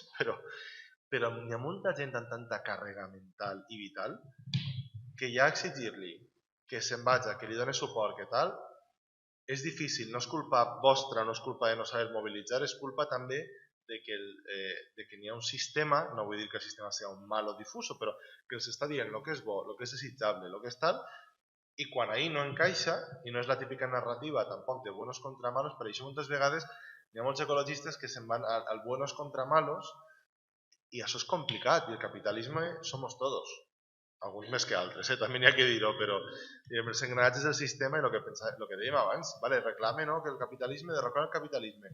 Hòstia, doncs això té conseqüències en la meva vida, i moltes, i al final vivim en una societat molt aspiracional, que és per això de l'Espanya de les piscines i tot això, al final el que votem, i hi ha molta gent que vota no per la seva posició socioeconòmica, sinó per quina volguera que fora la posició socioeconòmica. I ja com estan fent senyals de que acabe, bueno, no me s'estaves fent, però com si me les feres, perquè t'he vist ahir parlar de que ja la cosa és de veres, que he vist el rellotge ara. Mitjans de comunicació. A veure, dono un vot de confiança perquè conec a molta gent molt putejada, aquestes hores ja es pot dir, en mitjans de comunicació currant-se un muntó temes que és de veres que després el que passa és que a vegades no ixen. No ixen ni tan sols perquè n'hi hagi una gran empresa que diga esto no tiene que salir. En alguns casos sí. Ahí sí que passa. A mi m'han llevat Repsol d'un titular, d'una peça d'opinió, però no sinó senzillament perquè, com tu dius, n'hi ha una voràgine d'Ucraïna, Covid, amb motiu, n'hi ha que donar, però el canvi climàtic no és notícia. Quan ha sigut notícia són les catàstrofes, no és realment el que ha passat. No? De fet, hi ha una gràfica molt famosa de Rogelio Fernández Reyes, que té una recerca de quantes vegades és canvi climàtic en la premsa espanyola. Es veu molt bé en aquesta gràfica que només apareixen pics de mencions al canvi climàtic quan hi ha cimeres internacionals. Llavors, no estem cobrint el canvi climàtic en la premsa, estem cobrint les cimeres, la diplomàcia del canvi climàtic. No estem cobrint el que està passant en el canvi climàtic. Llavors, ahir l'important és que n'hi hagi aquest moviment. Jo soc subscriptor, no pot ser una altra, a part de col·laborador, no? Però estic en la Marea Climàtica, que és un mitjà de comunicació d'aquests temes, seguís i n'hi ha gent molt bona, per exemple, per suposat el Salto, subscriptor de la Directa, 5W, que també a vegades tracta temes internacionals des de l'òptica climàtica. Estic subscrit a alguns periòdics en paper perquè soc un senyor major, com us he dit abans, ja tinc quasi 40 anys, o sigui que això ja està ahí. Llavors, sí que n'hi ha seccions que estan revifant, estan tornant a aparèixer. El País, sense anar més lluny, ara té més temes de canvi climàtic que fa 10 anys. Compte, el que passa és que estan en una secció amagaeta, i el que passa en la gent és que com jo passo els esports així, jo estic llegint el periòdic i els esports fan pam, i no es mire. Mentre el canvi climàtic sigui una qüestió sectorial, i ahí és on està la gran errada dels mitjans de comunicació, n'hi haurà molta gent que podrà evitar-lo. I després, la part més difícil, la coherència. El que no pot ser és tindre en una pàgina la crisi climàtica, los menos, las emisiones, nuevo récord, etc. I a la següent pàgina, destinos low cost para no sé menos, però no un anunci, sinó una cosa del propi periòdic. O llegir, que m'ho llegís a mala llet, la secció de motor d'alguns periòdics, no pot ser estar parlant d'híbrids durant 8 pàgines i no fer una sola menció a d'on ve aquesta energia, a quan consumeix en realitat, als materials que fan falta. Llavors, el que fa falta és aquesta transversalitat, aquesta coherència, i sí que et puc dir, encara que no sé si està publicat encara, vaig participar a l'octubre passat en unes jornades de reformulació d'un decàleg dels mitjans de comunicació per al canvi climàtic. És un decàleg que va eixir en 2019, crec que en el Change the Change, una conferència que es va fer a Euskadi, i ara sí que s'ha reformulat i s'ha fet més exigent per a que els mitjans de comunicació que ho signen hagin de ser més coherents. No sé fins a quin punt això ara ja està vigent o si n'hi ha mitjans de comunicació que s'han retirat la firma perquè han vist que s'han ficat criteris més exigents, però fa falta, jo crec que ahir sí, el que dius, que hi ha un paper d'entendre que és una crisi constant, global, diària, que no se circunscriu a una diplomàcia puntual cada any o cada 2 anys i que el que hem de fer és cobrir-la i sobretot informar sense alarmismes, donant la veu d'alarma però sense alarmismes, perquè moltes vegades n'hi ha algunes peces que són en plan de el meteorito que podria acabar con tal, pues bueno, esto de aquí 2 años ya no hay playas en España. ¿Qué pasa? Que arribes als 2 anys, com n'hi ha playas, la gent diu, que viene el lobo, ja no n'hi ha que fer res perquè era mentira, no? Les previsions. I és molt difícil, hi ha periodistes, n'hi ha alguns molt bons, però també jo crec que fa falta una formació transversal de periodistes en matèria de canvi climàtic per a que qui estigui sobre cotxes o sobre economia o sobre, jo què sé, golf, esports, tinga una noció del tema de canvi climàtic. Fa falta molts deures, però jo crec que han pegat un pas endavant. Jo el que vos anima és a subscriure-vos als mitjans de comunicació que aposten per una informació sobre canvi climàtic regular, diària, ben feta, contrastada i que no depenguen de res. Per exemple, la marea, jo sé que no depèn de res. Jo sé els diners que estan perdent, perquè m'ho han dit, perquè he escrit diverses vegades i hem xerrat, per no acceptar anuncis d'Iberdrola o de gas natural o aquestes coses, i ahir se'n fa falta donar-li suport a aquests mitjans que si volen publicar una peça sobre els negocis de l'IBEX 35 en explotacions petrolieres del Níger, del delta Níger i tal, ho poden fer perquè ahir sí que n'hi ha pressions. No n'hi ha pressió per a dir el CO2 ha augmentat això o allò, ahir ninguna empresa te dirà que no ho fiques. Però sí que n'hi ha pressions per a dir Repsol, esto, Iberdrola, tal. I ahir és on jo crec que s'ha de donar suport als mitjans més xicotets i compte també als grans, però siguent exigent. Els grans n'hi ha que escriure's al defensor del lector, n'hi ha que escriure cartes al director, n'hi ha que mencionar-los per xarxes socials i també una cosa molt important, per últim, aplaudir a la gent que ho fa bé, perquè si no, i si m'ho han dit, se senten que predican en el desert. Perquè diuen, no, es que yo estoy aquí dejándome la piel para venderle este tema a mi director y luego pasa desapercibido, nadie lo lee, nadie lo comenta y después veo gente que me dicen, oye, muy bien esto. Y, ya, pero tío, di algo, porque claro, el que saca la exclusiva sobre otro tema o saca un tema sobre otra cuestión, pues genera debate, le llueven las felicitaciones. A la gent que ho fa bé, la gent que es deixa la pell informant i formant-se també per a poder informar sobre el tema, jo vos diria que si conegu algú proper i si no per xarxes socials, els feliciteu, els mencioneu i ho compartiu, perquè crec que això és una via també per a continuar per ahí. I seguir donant la tabarra, que és el que feu, i feu molt bé, i ho fem tots, jo crec que d'una forma o d'una altra, jo vos l'he pegada ja prou la tabarra, crec jo. Bé, jo crec que ho deixem així. Ja sabeu que la setmana propera són els 2 últims actes de les jornades. El dimarts és una picaeta amb excusa, és una representació que ha fet un grup de treball social de la casa denunciant les dificultats d'accedir als serveis socials per part de la gent que més ho necessita. Això serà el dimarts que ve. I el dijous és l'últim debat con Ignacio Sánchez Cuenca. Val? Bueno, ahí fora teniu el llibre d'Andreu, que és magnífic i vos recomano que compreu. Hay que mantindre la gent. Val. Moltes gràcies. Gràcies.